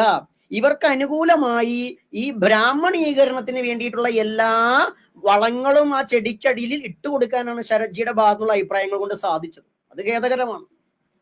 അതായത് ധർമ്മം പറയേണ്ട പ്രവർത്തിക്കേണ്ട, സത്യം പറയേണ്ട പ്രവർത്തിക്കേണ്ട ആചാര്യന്മാരിൽ നിന്ന് പോലും നീതി നിഷേധിക്കപ്പെട്ടു ഈ വിഷയത്തിൽ ആദിമർക്ക് എന്നുള്ളത് ചരിത്രം പറയാതിരിക്കില്ല. ചരിത്രം പറയാതിരിക്കില്ല. ഈ ചരിത്ര നിഷേധങ്ങൾ ഇന്ന് തുടങ്ങിയതല്ല, നൂറ്റാണ്ടുകളായിട്ടുള്ളതാണ്. ഒരു ജനത ഇന്നും അസ്പൃശ്യരായിട്ട് ഹിന്ദു സമൂഹത്തിൽ കഴിയേണ്ടി വരുന്ന പ്രധാന കാരണം ഒരു ഹിന്ദുക്കളിൽ ഒരു വിഭാഗത്തിന്റെ, ഹിന്ദു ഒരു മതമല്ല എന്ന് പറയുമ്പോൾ തന്നെ അതിൽ ഒരു മതത്തിന്റെ ആചാരം ഹിന്ദുവിന്റെ ആചാരമായി ഹൈലൈറ്റ് ചെയ്ത് കൊണ്ടുപോകുന്നു. അതിന് സംഘപരിവാർ പ്രസ്ഥാനങ്ങൾ തന്നെ മുൻകൈ എടുക്കുന്നു എന്നുള്ളത് തന്നെയാണ് ഇതിന്റെ ഏറ്റവും വലിയ പോരായ്മ. അല്ലെങ്കിൽ ഹിന്ദു എന്ന് പറഞ്ഞാൽ അവിയൽ വെക്കുകയാണെങ്കിൽ ഒരു അവിയൽ നമ്മൾ കാരറ്റാണോ അല്ലെങ്കിൽ ഇളവനാണോ അല്ലെങ്കിൽ എന്താ പറയുക മുരിങ്ങാക്കായാണോ കയപ്പയ്ക്കയാണോ ഏതാണ് മുന്തിയെന്ന് പറയാൻ പറ്റുമോ? എല്ലാ കഷ്ണങ്ങളും ഉണ്ട്. ഇതായിരിക്കണം ഹിന്ദുവിന്റെ വ്യവസ്ഥ. എല്ലാം ഗുണമുള്ള പച്ചക്കറികളാ, ഇതുപോലെ എല്ലാം ഗുണമുള്ള സമുദായങ്ങളാ, ഒന്നിനും ഭേദമില്ല. അങ്ങനെയുള്ള ഹിന്ദുവിൽ ഈ പറഞ്ഞ അവിയലുമല്ല കാരറ്റ് എന്ന് പറഞ്ഞ മാല മാത്രം ഒക്കി പിടിക്കുന്ന പോലെ ഹൈന്ദവ സമാജത്തിലെ സമൂഹത്തിലെ ആചാരങ്ങൾ ഹൈന്ദവം എന്ന് പറഞ്ഞ് രേഖപ്പെടുത്തുമ്പോൾ അത് ബ്രാഹ്മണ സമുദായത്തിന്റെ ആചാരങ്ങൾ മാത്രമാകുമ്പോൾ അതിലെവിടെയാണ് ഹിന്ദു വരുന്നത്? അങ്ങനെ ഒരു ഹിന്ദു വരുന്നുവെങ്കിൽ ആ ഹിന്ദു ബ്രാഹ്മണ ഹിന്ദു അല്ലേ? ഇതാണ് നിരന്തരം നമ്മൾ ചോദിക്കുന്നത്. അതല്ല എന്നുണ്ടെങ്കിൽ ഈ പ്രശ്നം വിചാരത്തിൽ നമ്മൾ പറയട്ടെ, അവിടെ എന്തായാലും ശരി ഈ ജ്യോതിഷ പ്രമാണങ്ങളിൽ ഒന്നും തന്നെ മലബാര സമ്പ്രദായത്തെ കുറിച്ച് പറയാൻ പറ്റില്ല. ശബരിമലയെ മലബാര പാരമ്പര്യത്തിന്റെ ആ ഒരു പ്രാമാണികത നിഷേധ്യമായ കാര്യമാണ്, ആർക്കും നിഷേധിക്കാനാകില്ല. അങ്ങനെയുള്ള മലബാര സമ്പ്രദായത്തിലാണ് യഥാർത്ഥത്തിൽ ഹനുമാൻ കുട്ടി അല്ലെങ്കിൽ വാനരക്കുട്ടി എന്നൊക്കെ പറഞ്ഞ കുട്ടിച്ചാത്തനാണ്. കുട്ടിച്ചാത്തന്മാരെയൊക്കെ നമ്മൾ വിചാരം ചെയ്യുക ശനി എന്ന ഗ്രഹത്തെ കൊണ്ടാണ്. ശനീശ്വരന്മാരില വരിക. അങ്ങനെ വരുമ്പോൾ ആ ചാത്തനെ ആർക്ക് വേണ്ടിയാണിത് വാപുരനാക്കി ചിത്രീകരിക്കുന്നത്? എന്തായാലും മുസ്ലിങ്ങളോടുള്ള വിരോധം മാത്രമല്ല, അല്ലെങ്കിൽ എരുമേലി പള്ളിയോടുള്ള വിഷയം മാത്രമല്ല, ഇതിൽ ബോധപൂർവം അടിസ്ഥാന വിഭാഗങ്ങളെ ശബരിമലയിൽ നിന്നും ഹിന്ദു മുഖ്യധാരാ ക്ഷേത്രങ്ങളിൽ നിന്നും പടിയടച്ച് പിണ്ണം വെക്കാനുള്ള ചില ആളുകളുടെ ഗൂഢബുദ്ധിയിൽ നിന്നും കുബുദ്ധിയിൽ നിന്നും തെളിഞ്ഞു വരുന്ന വിഷയങ്ങളാണത്. അതിന് ചില ജ്യോതിഷികൾ സപ്പോർട്ട് ചെയ്യുന്നു, അതിനുവേണ്ടി ഹൈന്ദവ സംഘടനയിലെ ചില നേതാക്കൾ കൂടി കൂട്ടുനിൽക്കുന്നു എന്ന് വേണമെന്ന് മനസ്സിലാക്കാൻ. അതല്ല എന്നുണ്ടെങ്കിൽ തെറ്റുതിരുത്തണം, രണ്ടാമത് പ്രശ്നവിചാരം നടത്തണം. രണ്ടാമത് പ്രശ്നവിചാരം നടത്തി അവിടെ തദ്ദേശീയമായിരിക്കുന്ന അത്തരം ആചാര്യന്മാരെ കൂടി ക്ഷണിച്ച്, അപ്പൊ നമ്മൾ ഈ ഒറ്റപ്പാലത്തുള്ള വേദകുമാർജിയൊക്കെ അദ്ദേഹമൊക്കെ മലബാര സമ്പ്രദായത്തെ കൃത്യമായി മനസ്സിലാക്കി സംസാരിക്കാൻ കഴിക്കുന്ന വ്യക്തിയായിട്ടാണ് നമ്മൾ മനസ്സിലാക്കുന്നത്. ജ്യോതിഷ പണ്ഡിതൻ തന്നെയാണ് അദ്ദേഹം. അദ്ദേഹമൊക്കെ ആ വേദിയിൽ ഉണ്ടായിട്ട് ഒരു ദിവസം കൊണ്ട് പോന്നു എന്നാണ് നമ്മൾ അറിയാൻ പറ്റുന്നത്. കാരണം അദ്ദേഹത്തിനൊന്നും കേൾക്കുന്നില്ല എന്നാ പറയുന്നത്. അത്തരം ആളുകളുടെ അഭിപ്രായത്തെ കേൾക്കുന്നില്ല എന്ന് പറഞ്ഞാൽ നിങ്ങൾ ആരും മിണ്ടണ്ട. റേഡിയോ ആയിട്ടാണ് അവിടുത്തെ ജ്യോതിഷാചാര്യം പ്രവർത്തിച്ചത്. പത്മനാഭ ശർമ്മ അവിടെ പ്രവർത്തിച്ചത് ഒരു റേഡിയോ ആയിട്ടാണ്. ആർക്കോ വേണ്ടിയിട്ടാണ്? അദ്ദേഹത്തിന്റെ ഹിഡൻ അജണ്ടയാണ്. അത് ഹിന്ദു സമൂഹത്തിൽ എന്നും തീരാ കളങ്കമായി നിലനിൽക്കും ഈ ഒരു വിഷയം. കാരണം ശബരിമലയോ ഈ പറഞ്ഞ നമ്പൂതിരിമാർ പൂജിക്കട്ടെ എന്ന് പറഞ്ഞപ്പോൾ കൈയടിച്ച ഹിന്ദു പ്രസ്ഥാനങ്ങളുള്ള ഈ കേരളത്തിൽ ഇനി ഹിന്ദുക്കളാണ് ഈ അടിസ്ഥാന വിഭാഗങ്ങൾ എന്നിവർ പറയുന്നതിൽ എന്താ അർത്ഥമുള്ളത്? കാരണം കാര്യത്തോടെടുക്കുമ്പോൾ എല്ലാം തന്നെ ഇവരിതിനെ ശ്രദ്ധയ്ക്കെടുക്കുന്നില്ല. ഇവരെ മാധ്യമങ്ങളിൽ പോലും ഇവർ ചർച്ചയ്ക്കെടുക്കുന്നില്ല എന്ന്. ഇരിങ്ങാലക്കുട ബാലുവിന്റെ വിഷയത്തില് ഇവിടെ ഓപ്പോസിറ്റ് അഭിപ്രായമുള്ള ശിവഗിരി മഠത്തിലെ സന്യാസിമാരുണ്ടായിരുന്നു, SNDP ആൾക്കാരുണ്ടായിരുന്നു. എന്താ അവരിന്ന് പുലിയ സമാജത്തിന്റെ ആൾക്കാർ എന്താ അവരുടെ ഒരു ഡിബേറ്റോ അല്ലെങ്കിൽ അവരുടെ അഭിപ്രായം അന്വേഷിക്കാതിരുന്നേ? അത് വേണ്ട എന്നൊരു ഹൈന്ദവ സംഘം നിശ്ചയിച്ചുകൊണ്ട് ഒരു പക്ഷത്തിന്റെ മാത്രം എടുത്തിട്ട് അത് ഇടതുപക്ഷ സർക്കാരിന്റെ ഹിഡൻ അജണ്ടയാണെന്ന് പറയുമ്പോൾ ഇവിടെ ഇടതുപക്ഷത്തിന്റെ ആണോ മറ്റുള്ളവരുടെയാണോ? ഇടതുപക്ഷത്തിന്റെ അജണ്ടയും മറ്റൊക്കെ അവിടെ നിൽക്കട്ടെ. ഹിന്ദുക്കളിൽ നിന്ന് അഭിപ്രായം സ്വീകരിച്ചൂടെ? വ്യത്യസ്ത അഭിപ്രായങ്ങൾ സ്വീകരിക്കണ്ടേ? അതല്ലൊരു മാധ്യമ ധർമ്മം. ഹിന്ദുക്കളുടെ പക്ഷം ചേർന്ന മാധ്യമത്തിന്റെ ധർമ്മത്തിൽ എന്തിനീ പക്ഷഭേദം? അപ്പൊ ഇവരുടെ ഹിന്ദുത്വം എവിടേക്ക് കടന്നു പോകുന്നു? അതുകൊണ്ടല്ലേ ശിവഗിരി മഠം ഇപ്പൊ നിരന്തരമായി ഹിന്ദു സമൂഹത്തെ കടന്നാക്രമിക്കുന്നേ? അവരെ നമ്മൾ വേണ്ട വിധത്തിൽ ഉൾക്കൊള്ളുന്നില്ല. അവർ പറഞ്ഞ എല്ലാ കാര്യം ശരിയെന്നല്ല, യേശുദാസിന്റെ വിഷയം എടുത്തിടേണ്ട ആവശ്യമില്ല. എന്നിരുന്നാൽ പോലും ഹൈന്ദവ പക്ഷത്ത് എന്നും അവഗണന അനുഭവിച്ചൊരു വിഭാഗം ഇപ്പോഴും പരാതി പറയുന്നു എങ്കിൽ അതിന് കാരണം എന്താണെന്ന് ഏവരും സ്വയം ഒന്ന് വിചാരം ചെയ്യേണ്ട സമയം അതിക്രമിച്ചിരിക്കുന്നു. അപ്പൊ അവിടെയാണ് ഈ മലവാര സമ്പ്രദായത്തിലുള്ള ഒരു കുട്ടിച്ചാത്തന്റെ സാന്നിധ്യമാണ് അവിടെയുള്ളത്. അങ്ങനെ അത് പറഞ്ഞാൽ, അത് പറയവർക്ക് അറിയില്ല, ഇനി അത് പറഞ്ഞാൽ, അത് സമർത്ഥിക്കേണ്ടി വന്നാൽ സ്വാഭാവികമായിട്ട് എന്ത് ചെയ്യും? അവിടുത്തെ ആചാര്യത്വം, ഈ ഒരു കുട്ടിച്ചാത്തന്റെ ആചാര്യത്വമെങ്കിലും അത് ഈ മലയരേർക്കോ കുറവർക്കോ അല്ലെങ്കിൽ അതുമായി ബന്ധപ്പെട്ട ശാബരതന്ത്രത്തെ ഉൾക്കൊണ്ട ആചാര്യന്മാർക്ക് പോകും. അങ്ങനെ പോയാൽ അവരെ തന്ത്രിമാരായിട്ട് ക്ഷേത്രത്തിലേക്ക് അനയിക്കേണ്ടി വരും. അതിന് ഈ പറയുന്ന സംഘടനാ നേതാക്കളോ ഈ പറയുന്ന പ്രമാണിമാരോ തയ്യാറല്ല എന്നതാണ് ഈ 2025ലെയും വിഷയം. അത് മാത്രമാണ് വിഷയം. അപ്പൊ ചോദിക്കൊരു ക്ഷേത്രത്തിലൊരു തന്ത്രി ഉണ്ടല്ലോ എന്നാണെങ്കിൽ, ക്ഷേത്രങ്ങളിലെ ഈ പറയപ്പെടുന്ന സർപ്പപ്രതിഷ്ഠയുമായി ബന്ധപ്പെട്ട് പലപ്പോഴും അത് മണ്ണാറശാലയിലേക്കും അതുപോലെ തന്നെ പാതിരാക്കുന്നിലേക്കും ഒക്കെയാണ് പലപ്പോഴും ഇതിനെയൊക്കെ ചാർത്തു പോകുക. എന്താണ്? സർപ്പമാണെങ്കിൽ അവരാണ് ചെയ്യേണ്ടത്, അതിന്റെ പാരമ്പര്യം അവർക്കാണ്. അത് ശരിയാണെന്ന് നമുക്ക് അഭിപ്രായമില്ല. മലദൈവങ്ങളിൽ സർപ്പമുണ്ട്, പുലയർക്ക് സർപ്പപാരമ്പര്യം, ഈഴവർക്ക് സർപ്പപാരമ്പര്യം, നായർക്ക് എല്ലാവർക്കും ഉണ്ട്. അവരുടെ സർപ്പവിധാനങ്ങൾ വേറെയാണ്. പുള്ളുവർക്ക് പരമ്പരയാ വേറെ സിസ്റ്റം തന്നെയുണ്ട്. എന്നിട്ട് ഒന്നും കാണാതെ ചെയ്യുന്നത് കൊണ്ട് അതാണ് നടക്കുന്നുണ്ട്. അതുപോലെയാണ് ഈ ശാബര വിഷയത്തിൽ മലബാർ സമ്പ്രദായത്തിൽ അതിന്റെ സാന്നിധ്യം കണ്ടാൽ അവിടെ കുടിവെക്കേണ്ടതും അവിടെ ആചാരം നിശ്ചയിക്കേണ്ടതും അതിന്റെ പാരമ്പര്യമാണ്. അവിടുത്തെ ആചാരം കൃത്യമായി മലബാരത്തിന്റെ ഈ ചാത്തന്റെ ആചാരം കൃത്യമായി ആ സമ്പ്രദായത്തിന്റെ ഭാഗം. ബഹുമാന്യ ശരത്ജി തന്നെ പറയുമ്പോൾ ബലിപൂജകൾ കഴിച്ചു പോയി എന്നൊരു വാക്ക് പറയുന്നുണ്ട്. ബലി എന്ന വാക്കിന് സമർപ്പണം എന്നാണെന്നും അത് ഈ പറയപ്പെടുന്ന മൃഗപക്ഷി ബലിയല്ല എന്നൊക്കെ പറയാൻ ചില ആളുകൾ ശ്രമിക്കുന്നുണ്ട്. ശരത്ജി അങ്ങനെ പറയുന്ന ഒരാളായിട്ട് നമുക്ക് തോന്നിയിട്ടില്ല. പക്ഷെ അദ്ദേഹം അത് വിശദീകരിച്ചില്ല. മൃഗപക്ഷി ബലി ചെയ്തേന്നും അദ്ദേഹം കണ്ടില്ല. കാരണം ആ പുസ്തകത്തിലുള്ള അദ്ദേഹത്തിന് പറയാൻ പറ്റുള്ളൂ, അതിനങ്ങനെ പറഞ്ഞിട്ടുണ്ടാവില്ല. അപ്പോ പുസ്തകം എഴുതിയ കാലഘട്ടമായാലും ശരി, അതിനെ ഭൂതനാഥോപാഖ്യാനമൊന്നും ശബരിമലയുമായി ബന്ധപ്പെട്ട ഒരു പ്രമാണമായിട്ട് എടുക്കാൻ പറ്റില്ല. കാരണം ഇതൊക്കെ നമ്മൾ ഉദാഹരണം പറയുകയാണെങ്കിൽ, പണ്ട് ഈ മുസ്ലിങ്ങളുടെ ഒരു കാര്യത്തിൽ പറയും, ഈ സ്വർഗത്തുനിന്ന് താഴത്തേക്ക് നോക്കിയാൽ വെള്ളക്കല്ല് തീർത്തൊരു ഒരു വലിയൊരു സംഭവം കാണാം. എന്താണ് അത്? നോക്കിക്കഴിഞ്ഞാൽ മക്കത്ത് കാണുന്ന ഒരു സംഭവമാണ്. അതിനാണ്. അപ്പൊ എന്താണ്? പണ്ട് പറഞ്ഞു വെച്ചത് ഇന്ന് ശരിയാകാൻ വേണ്ടിയിട്ട് ആ ഒരു രീതിയിൽ അതിനെ ക്രിയേറ്റ് ചെയ്ത് ഉണ്ടാക്കി എന്ന് വേണം പറയാം. ഇത് പറഞ്ഞ പോലെ പണ്ട് എഴുതി വെച്ച ചില കാര്യങ്ങൾ എന്താണ്? കൃത്യമായ പ്ലാനിങ്ങിൽ അക്ഷരങ്ങളും ഗ്രന്ഥക്കെട്ടുകളും ഉണ്ടാക്കിയ ആളുകൾ, പണവും ഉണ്ടാക്കിയ ആളുകള് ആദ്യത്തിലേ ചെയ്തത് എന്താണ്? എല്ലാം അവരുടേതാക്കാനുള്ള പ്രമാണങ്ങൾ രേഖപ്പെടുത്തുക ചെയ്ത്. ആ പ്രമാണങ്ങൾ ഈ എഴുതപ്പെട്ട പ്രമാണങ്ങളില്ലാത്ത വിഭാഗമാണ് ആദിമ ജനത. അവർക്ക് എഴുതപ്പെട്ട പ്രമാണം ഇല്ല എന്നുള്ളത് കൊണ്ട് തന്നെ എഴുതപ്പെട്ട ഗ്രന്ഥങ്ങളുടെ പഴക്കം കൊണ്ട് ഇന്നും ഹൈന്ദവ സമൂഹത്തിൽ നീതി നിഷേധിക്കപ്പെടുന്ന ഒരു വിഭാഗമുണ്ട്. ഇവരുടെ കാര്യം ആര് പറയും? ഹിന്ദു പരിഷത്ത് ഇതുവരെ പറയുന്നില്ല, ഹിന്ദു ഐക്യവേദി പറയുന്നില്ല, ക്ഷേത്ര സംരക്ഷണ സമിതി പറയുന്നില്ല, ബജ്രംഗദൾ പറയുന്നില്ല, അന്തർദേശീയ ഹിന്ദു പരിഷത്ത് പറയുന്നില്ല, സംഘപരിവാർ RSS എന്ന് പറഞ്ഞ പ്രസ്ഥാനം പറയുന്നില്ല. ആരെയാണ് ഇവർക്ക് ആൾക്കേണ്ടത്? എന്താണ് നമ്മൾ ഉദ്ദേശിക്കുന്നത്? ഞാനല്ല, നമ്മൾ എന്താണ് ഉദ്ദേശിക്കുന്നത്? പണ്ട് ക്ഷേത്രപ്രവേശന വിളംബരത്തിന് മുമ്പായിട്ട് CV കുഞ്ഞിരാമൻ 11 ലക്ഷം ഈഴവരെ കൊണ്ട് മതം മാറുമെന്ന് പറഞ്ഞ സന്ദർഭത്തിൽ സർ CP ക്ഷേത്രപ്രവേശനം കൊടുക്കാനുള്ള കരുക്കൾ നീക്കിയതുപോലെ ഇനി ഇവിടെയുള്ള ഈ ആളുകൾ അല്ലെങ്കിലേ ക്രൈസ്തവരായിട്ട് മാറിയിരിക്കുന്നു. ക്രൈസ്തവ മതം മാറ്റം ഏറ്റവും ശക്തമാണ് ഈ രാജ്യത്ത്. പക്ഷെ എന്താണ്? ഇന്നിപ്പോ ഹിന്ദു സംഘടനകൾക്കും അതിനോട് ചേർന്ന് നിൽക്കുന്ന രാഷ്ട്രീയ പ്രസ്ഥാനങ്ങൾക്കും മുസ്ലിങ്ങൾ പൊതുശത്രുവും ക്രൈസ്തവർ പുണ്യാളന്മാരുമാണ്. ഇന്ത്യയിൽ ഈ പറയുന്ന അടിസ്ഥാന വിഭാഗങ്ങൾ പരസ്പരം തമ്മിൽ ഏരിയകളിൽ പോലും, ബോംബും തോക്കെടുത്ത് തല്ലിവിടുന്ന ഏരിയയിൽ പോലും ക്രൈസ്തവ മതത്തിന്റെ കയ്യേറ്റത്തിന്റെ ഭാഗമായിട്ടാണ് അവിടെ കലാപങ്ങൾ നടക്കുന്നത്. പക്ഷെ അവർ വിശുദ്ധരാക്കപ്പെടുന്നു ഇന്ത്യയിൽ. മറ്റൊരു വിഭാഗം, അവരുടെ ഇസ്ലാമികളുടെ മതപരിവർത്തനം എപ്പോഴും മാന്യമായ മതപരിവർത്തനമായിട്ട് നമുക്ക് തോന്നിയിട്ടുള്ളൂ. മാറിക്കഴിഞ്ഞാൽ ഇബ്രാഹിം വീരാൻകുട്ടിയൊക്കെ തന്നെയാണ്. പിന്നെ മറ്റുള്ള വിഷയങ്ങൾ, തീവ്രവാദ ബന്ധം ചില ആളുകളുടെ ഉള്ളതൊക്കെ അവിടെ നിൽക്കട്ടെ. പക്ഷെ ക്രൈസ്തവർ അങ്ങനെയല്ല. അവർ കൃത്യമായ ഒരു മതം അകത്തേക്ക് കടത്തി വിട്ടുകൊണ്ട് മതം മാറ്റുകയും ഹിന്ദുവിന്റെ നാമത്തിൽ നടത്തുകയും ചെയ്യുന്നു. ശക്തമായി ഒരു പ്രവർത്തിച്ചുകൊണ്ടിരിക്കുകയാണ്. ആ പ്രവർത്തനത്തിന് വേണ്ട എല്ലാ ഒത്താശകളും ചെയ്യുന്നതോ ഇവിടുത്തെ കേന്ദ്ര ഗവൺമെന്റിന്റെ ചില ആശയങ്ങളും അതുമായി ബന്ധപ്പെട്ട രാഷ്ട്രീയ പ്രസ്ഥാനങ്ങളും ഹൈന്ദവ സംഘടനകൾ തന്നെയാണ്. അപ്പോൾ ഒരു വിഭാഗം മാത്രമല്ല, ഭൂരിപക്ഷ ഹിന്ദുവിനെ മതം മാറ്റുന്ന രീതിയിലേക്ക് പോകുന്ന ആളുകൾക്ക് ഒരു ഒത്താശ ചെയ്യുന്ന ഒരു പ്രവണതയാണോ ഇത് എന്ന് നമ്മൾ സംശയിച്ചു പോവുകയാണ്. അല്ല, ഹിന്ദുവിനെ കുറിച്ച് ആകുലതപ്പെടുന്നു എങ്കിൽ ഇത്തരത്തിലുള്ള ഒരു സംശയം നമ്മളിപ്പോൾ ആളുകൾക്ക് ഉണ്ടാകാതിരിക്കാനെങ്കിലും പരിശ്രമിക്കണ്ടേ? നമ്മൾ ഒരു കാലത്തും മതപരിവർത്തനത്തിനോട് യോജിക്കുന്നില്ല. ഈ പറയുന്ന ഏതെങ്കിലും ഒരു വിഭാഗം മറ്റൊരു സമുദായത്തിന്റെ ആചാരങ്ങളിലേക്ക് കൺവെർട്ട് ചെയ്യപ്പെടുന്നത് പോലും ശരിയല്ല. എല്ലാം എല്ലാവർക്കും പഠിക്കാം. ഖുറാനും ബൈബിളും വേദങ്ങളും തന്ത്രങ്ങളും ഒക്കെ എല്ലാവർക്കും പഠിക്കാമെന്ന അഭിപ്രായം നമുക്കുള്ളത്. അപ്പൊ ഇവിടെ ഈ മലബാര സമ്പ്രദായത്തിന്റെ ദേവതകളെ അതാവിധിയിൽ ആചരിച്ചുകൊണ്ട് മുന്നോട്ട് പോവുകയാണെങ്കിൽ ഈ പറയുന്ന ആദിവാസികൾക്കും അത്തരം ആളുകൾക്ക് കൂടി അവിടെ പ്രാധാന്യം ഉണ്ടായി വരില്ലേ? അപ്പോൾ പിന്നെ ഹിന്ദുവിലെ ഈ പറയുന്ന ബാലുവിനെ മാല കെട്ടുന്ന പോലുള്ള വിഷയങ്ങൾ ഉണ്ടാകുമോ? ഉണ്ടാവില്ല.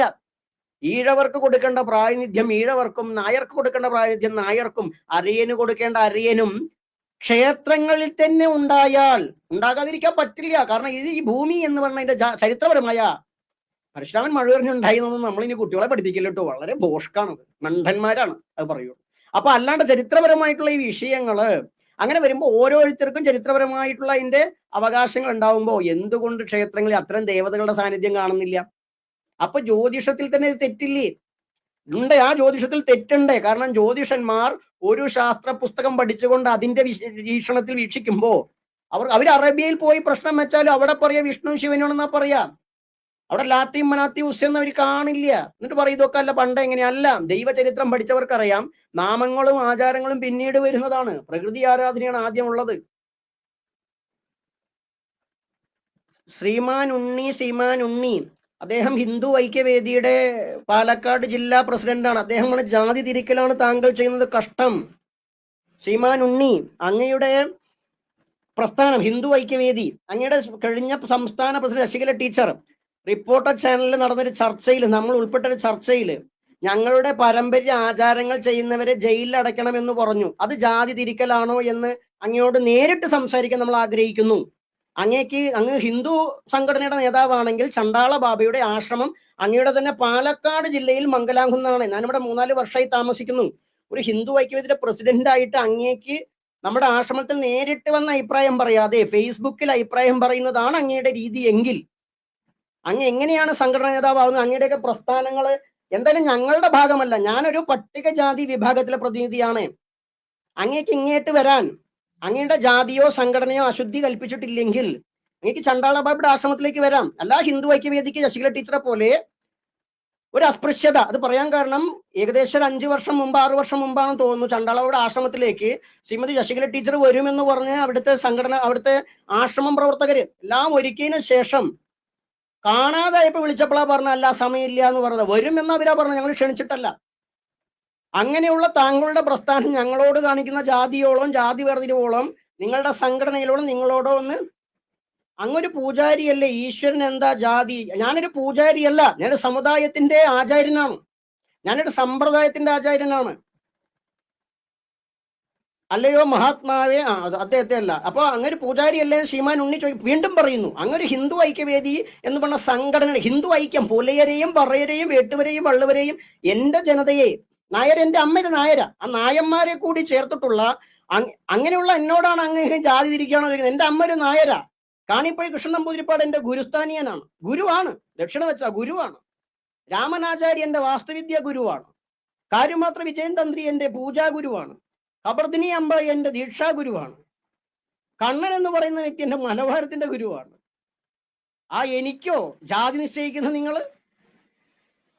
അങ്ങനെയുള്ള എനിക്കാണോ ഹിന്ദു ഐക്യവേദിയുടെ പാലക്കാട് താലൂക്ക് പ്രസിഡന്റ്, ജില്ലയല്ല ക്ഷമിക്കുക, താലൂക്ക് പ്രസിഡന്റ് എനിക്കോ ജാതി നിശ്ചയിക്കുന്നേ? ഹിന്ദു ഐക്യവേദി പൊതു സംവാദം വെക്കൂ, ചണ്ടാള ബാബ വരാം. നമുക്കാണോ നിങ്ങളുടെ സംഘടനയ്ക്കാണോ ജാതി വേർതിരിവെന്ന് ഉച്ചനീചത്വം നമുക്ക് തെളിയിക്കാം. ഹിന്ദു ഐക്യവേദിയിലെ ദുഷിച്ച ജാതി ചിന്തി നമ്മൾ കാണിച്ചു തരാം. 2013 ഏലംകുളത്തെ കറുത്തവാര്യൻ ശിവക്ഷേത്രത്തിൽ നിന്ന് ചെറുമൻ അമ്പലത്തിൽ മണിയടിക്കണ്ട എന്ന് പറഞ്ഞ് ആട്ടിയിറക്കി വിട്ടത് പെരിന്തൽമണ്ണ താലൂക്കിലെ സെക്രട്ടറി ആയിരിക്കുന്ന ബാലൻ എന്ന് പറഞ്ഞ ഒരു നായർ സമുദായക്കാരനാണ്. ചണ്ടാള ബാബയെ ജാതി ആക്ഷേപിച്ച്, ജാതി തെറ്റായിരുന്നില്ല, ആക്ഷേപിച്ച് പറഞ്ഞ ഹിന്ദു ഐക്യവേദിക്കാരനാണ്. അതിന് സപ്പോർട്ട് ചെയ്ത് ഏലംകുളത്തെ ഹിന്ദു ഐക്യവേദിയുടെ സെക്രട്ടറി സുഭവാര്യർ എന്ന് പറയുന്ന വാര്യർ സമുദായക്കാരനാണ്. അതിനെതിരെ ചർച്ചയ്ക്ക് വിളിച്ച ശശികല ടീച്ചർ എന്നോട് ചെല്ലാൻ പറഞ്ഞത് എന്നെ ആക്ഷേപിച്ച്, എന്റെ വീട്ടുകാരെ ആക്ഷേപിച്ചതിനോട് ചെല്ലാൻ പറഞ്ഞത് ഈ നായർ സമുദായത്തിൽപ്പെട്ട ബാലന്റെ വീട്ടിലേക്കാണ്. അതായത് ആക്ഷേപിച്ചവനോട് ചെല്ലാൻ പറയാണ് അവന്റെ വീട്ടിലേക്കാണ്. ഇതോ നിങ്ങളുടെ ഹിന്ദു ഐക്യവേദി? അതുകൊണ്ട് ഫേസ്ബുക്കിൽ എന്നോട് മറുപടി ചോദിക്കാൻ സംഘടനാ നേതാക്കൾ വരരുത്. സാധാരണക്കാർ ചോദിച്ചാൽ ഞാൻ ഒരു മറുപടിയും കൊടുക്കില്ല. അതുകൊണ്ട് ശ്രീമാൻ ഉണ്ണി ആളറിഞ്ഞിട്ട് കളിച്ചാൽ മതി. ഞാനിത് നിങ്ങളുടെ സംഘടനയിൽ ബന്ധപ്പെട്ട ഒരാളോട് വിളിച്ചു പറഞ്ഞ് നിങ്ങളുടെ ജില്ലാ പ്രസിഡന്റിനെ വിളിച്ച് കാര്യം അറിയിച്ചിട്ടുള്ളതാണ്. ചണ്ടാളബാബയെ ആചാരം പഠിപ്പിക്കാനും അനുഷ്ഠാനം പഠിപ്പിക്കാനും ഹിന്ദു ഐക്യവേദിയോ നിങ്ങളുടെ സംഘടനാ നേതാക്കളോ ആയിട്ടില്ല. നല്ല പ്രായത്തിൽ RSSന്റെ തന്ത്രവിദ്യാപീഠത്തിൽ സീറ്റിനെ അപേക്ഷിച്ചിട്ട് ജാതി പറഞ്ഞ് സീറ്റ് നിഷേധിക്കപ്പെട്ട വ്യക്തിയാണ് ഞാൻ. ജാതി പറഞ്ഞുകൊണ്ട് മാത്രം. അതിനുശേഷം ഇന്നും ഈ വർത്തമാന കാലഘട്ടത്തിലും ദേവസ്വം ബോർഡിന്റെ തന്ത്രി ലിസ്റ്റിലെ ചണ്ടാളബാബ വന്നിട്ടുള്ളൂ. ഹിന്ദു സംഘടനയുടെ ഒരു ക്ഷേത്രത്തിൽ ഒരു ആചാര്യനായിട്ടോ തന്ത്രിയായിട്ടോ നമ്മളെയോ നമ്മുടെ അച്ഛനെയോ നമ്മുടെ ശിഷ്യരെയോ, മക്കളെയല്ല ശിഷ്യരെയോ നിയോഗിക്കാൻ ഹിന്ദു ഐക്യവേദിക്കോ നിങ്ങളുടെ പ്രസ്ഥാനങ്ങൾക്കോ ആയിട്ടില്ലെങ്കിൽ ചണ്ടാളബാബയെ ആചാരങ്ങളും അനുഷ്ഠാനങ്ങളും വിശ്വാസങ്ങളും ഹിന്ദു ഐക്യവും പഠിപ്പിക്കാൻ നിൽക്കരുത്. ജന്മം കൊണ്ട് തന്നെ ജാതി ഇല്ലാത്തവനാണ് ചണ്ടാളം. നിങ്ങളോ നിങ്ങളുടെ അച്ഛനും അമ്മയും ഒക്കെ ഒരു ജാതിയിൽ പിറന്നവരായിരിക്കും അല്ലേ? ശ്രീമാൻ ഉണ്ണിയുടെ അച്ഛനും അമ്മയൊക്കെ ഒരു ജാതിയല്ലേ? അറിയണം ശ്രീമാൻ ഉണ്ണി, അങ്ങ് പറയുന്ന വിഷയത്തെ കുറിച്ച് എനിക്കറിയില്ല. അങ്ങ് സംഘടനയായിട്ട് മറുപടി പറയുന്ന വ്യക്തി എന്ന നിലയ്ക്കിലാണ്. വ്യക്തി എന്ന നിലയിൽ സംസാരിക്കേണ്ട. വ്യക്തിയാണെങ്കിൽ സ്ഥാനം ഉപേക്ഷിച്ചു പോകൂ. നമ്മളൊരു ആചാരനായിട്ടാണ് സംസാരിക്കുന്നേ. ഞാൻ ഈ പറഞ്ഞ ഇതുവരെ വിടുന്ന വിഷയത്തിൽ എവിടെയാണ് ഒരു ജാതി തിരിവുണ്ടായത്? നായരെയും പറയനെയും ഈഴവനെയും നമ്പൂരിയും ഒന്നിച്ചു നിർത്തണം എന്നാ പറഞ്ഞേ. നിങ്ങൾ പറയൂ, നിങ്ങൾ നേരിട്ട് വരൂ. ഹിന്ദു ഐക്യവേദി, എനിക്ക് ചണ്ടാളബാബ കേരളത്തിലുണ്ടോ സംസാരിക്കുന്നത്? ഹിന്ദു ഐക്യവേദിയുടെ താലൂക്ക് പ്രസിഡന്റ് ചണ്ടാളബാബയെ ഫേസ്ബുക്കിലൂടെ ചോദ്യം ചെയ്യുന്നു, ജാതി തിരിക്കുന്നു എന്ന് പറയുമ്പോൾ ചണ്ടാളബാബ ജാതി തിരിക്കുന്നു എന്ന് വെച്ചോളൂ. എന്തുകൊണ്ട് തിരിക്കുന്നു? എന്നെ ജാതീയമായി റിപ്പോർട്ട് ചെയ്ത് ആക്ഷേപിച്ച ശശികല ടീച്ചർക്കെതിരെ നടപടി എടുക്കാൻ ഹിന്ദു ഐക്യവേദിക്ക് കഴിഞ്ഞോ? എന്റെ സമുദായത്തെ, എന്റെ സമുദായ ആചാരങ്ങളെ, എന്റെ പാരമ്പര്യത്തെ, എന്റെ സമ്പ്രദായത്തെ, എന്റെ ജാതി മാത്രമല്ല മത്സ്യേന്ദ്രനാഥിലൂടെ പ്രചരിപ്പിക്കപ്പെട്ട മഹത്തായ കൗള പാരമ്പര്യത്തെ ആക്ഷേപിച്ച ശശികല ടീച്ചർ എന്ത് നടപടിയെടുത്തു? ടീച്ചർക്കെതിരെ? RV ബാബു എന്ന് പറയുന്ന വ്യക്തി ഇപ്പോഴും നിങ്ങളുടെ സംഘടന നേതാവാണല്ലോ. ഈ പറയുന്ന പാലക്കാട് ജില്ലയിലെ അവിടെ മൂക്കൻചാത്തന്റെ, നെന്മാറ മൂക്കൻചാത്തന്റെ ക്ഷേത്രത്തിലെ ബലി തെറ്റാണെന്നോ അത് നിരോധിക്കണമെന്ന് പറഞ്ഞ ആളാണ് RV ബാബു. അദ്ദേഹത്തിന് ഇപ്പോഴും വെച്ചോണ്ടിരിക്കുമ്പോ ഹിന്ദു ഐക്യവേദി ഏത് ഹിന്ദുവിന്റെ ഭാഗമാണെന്ന് ഈ ഉണ്ണി ഒന്ന് പറയൂ. നമ്മൾ ഈ സംസാരിക്കുമ്പോൾ ഹിന്ദു പക്ഷത്തു നിന്നിട്ടാ. കാരണം ഭൂരിപക്ഷ ഹിന്ദുവിന്റെ ഭാഗം സംസാരിക്കാതെ ഈ പാണനെയും പറയനെയും ഈഴവനെയും നായരെയും ആശാരിയും നമ്പൂരിനെയൊക്കെ കൂട്ടിപ്പിടിച്ച് ഐക്യം വേണം എന്ന് പറഞ്ഞാൽ എവിടുന്ന് ഉണ്ടാകും? ഇവര് തന്നെ കള്ളത്തരം കാണിക്കല്ലേ? ഇവർ അവസരം കിട്ടുമ്പോൾ അവസരവാദികളാവുകയല്ലേ? ഹിന്ദു ഐക്യവേദിയുടെ ഒരു ക്ഷേത്രത്തിലോ ക്ഷേത്ര സംരക്ഷണ ക്ഷേത്രത്തിലോ ഇതുവരെ ഒരു പറയനെയോ ഒരു ആദിവാസിയോ തന്ത്രിയായി വരിച്ചിട്ടുണ്ടോ? ഉണ്ടാകും. ഏതെങ്കിലും ചെറിയ ക്ഷേത്രത്തിൽ മഹാക്ഷേത്രങ്ങൾ നടക്കുന്നുണ്ടല്ലോ. എന്തോ കൊടകരയിലെ ക്ഷേത്രം പണിയുമ്പോ എന്താ വിളിക്കാതിരുന്നേ? ഇത് പറയുമ്പോ സംഘടനയ്ക്ക് നേരെയാണെന്ന് ആർക്കെങ്കിലും തോന്നിയിട്ടുണ്ടെങ്കിൽ പറയാം. ഇവിടെ വന്ന് മറുപടി പറയരുത്. ഇവിടെ നിങ്ങൾക്ക് നേരിട്ട് വരാം. എന്താ ചണ്ടാളവരുടെ ആശ്രമത്തിൽ വരാൻ ഈ പാലക്കാട് ജില്ലയുടെ താലൂക്ക് പ്രസിഡന്റ് എന്താ ഒരു അറപ്പ്? ചണ്ടാളബാബയുടെ മുറ്റത്ത് മെഴുകുന്നെങ്കിൽ ചാണകയെ മെഴുകുള്ളൂ, അല്ലാണ്ട് തീട്ടം മെഴുകുന്നില്ല. അത് മനസ്സിലായിക്കോളൂ. ഇത് മര്യാദയ്ക്ക് നമ്മൾ നേതാക്കന്മാരെ വിളിച്ചു പറഞ്ഞ ഇയാളെ മര്യാദയ്ക്ക് ഒതുക്കി നിർത്തിക്കോളാൻ. കാരണം നിങ്ങളെ നേതാക്കന്മാരൊക്കെ എങ്ങനെയാ? ശശികല ടീച്ചർ എന്നോട് കാണിച്ചത് ജാതീയമായിട്ടുള്ള വിഷയം. എന്റെ ആചാരങ്ങളെ, ഞാൻ പറയുന്ന മലബാർ ആചാരങ്ങളെ, എന്റെ അല്ല, ഒരു സമുദായത്തിന്റെ ആദിവാസി ദളിത് പിന്നോക്ക വിഭാഗങ്ങളുടെ ആചാരങ്ങളെ ഒരു ക്ലാസ് നടക്കുമ്പോൾ ആശംസ അറിയിക്കാൻ വേണ്ടി നിങ്ങളുടെ നേതാവ് എന്തെഴുതി അറിയിച്ചു അറിയോ? കാട്ടാളന്മാർ മനുഷ്യരാകട്ടെ എന്നുള്ളത്. ഒരു ബ്രാഹ്മണ ആചാരങ്ങൾക്ക് നിങ്ങളിത് പറയോ? എന്നിട്ട് ഇത് പറയുന്ന ഞാൻ ജാതി തിരിക്കുന്നു. എന്റെ മുഖത്ത് നോക്കി പറഞ്ഞില്ലേ? നിങ്ങളുടെ ആലുവ തന്ത്ര വിദ്യാപീഠ സെക്രട്ടറി എന്ന ബാലമുരളി പറഞ്ഞില്ലേ നിങ്ങളുടെ ആളുകൾ അമ്പലത്തിൽ കയറിയാൽ അത് അശുദ്ധിയാവില്ലേ എന്ന്? നിങ്ങൾ അതിനെതിരെ നടപടിയെടുത്തോ? അതുകൊണ്ട് ചണ്ടാളബാബയെ കൊണ്ട് വിഴുപ്പലപ്പിക്കരുത് എന്നുള്ളതാണ് എനിക്ക് ഹിന്ദു സംഘടനയോട് പറയാനുള്ളത്. നമ്മൾ മിണ്ടാതിരിക്കുന്നു എങ്കിൽ അത് നിങ്ങൾക്ക് നല്ലതാണ്. വെറുതെ ചണ്ടാളബാബ അപ്പുറത്തും ഇപ്പുറത്തും നടന്ന കാര്യം പറയല്ല, അനുഭവത്തിനേ പറയാറുള്ളൂ.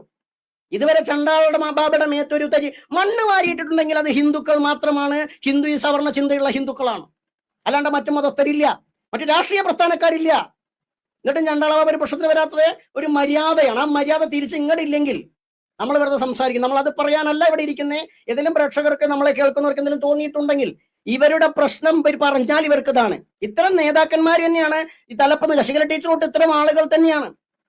ഡോക്ടർജിയും ഗുരുജിയും ഒന്ന് വിഭാവനം ചെയ്ത ഒരു ആശയമേ കേരളത്തിൽ നടക്കുന്നില്ല.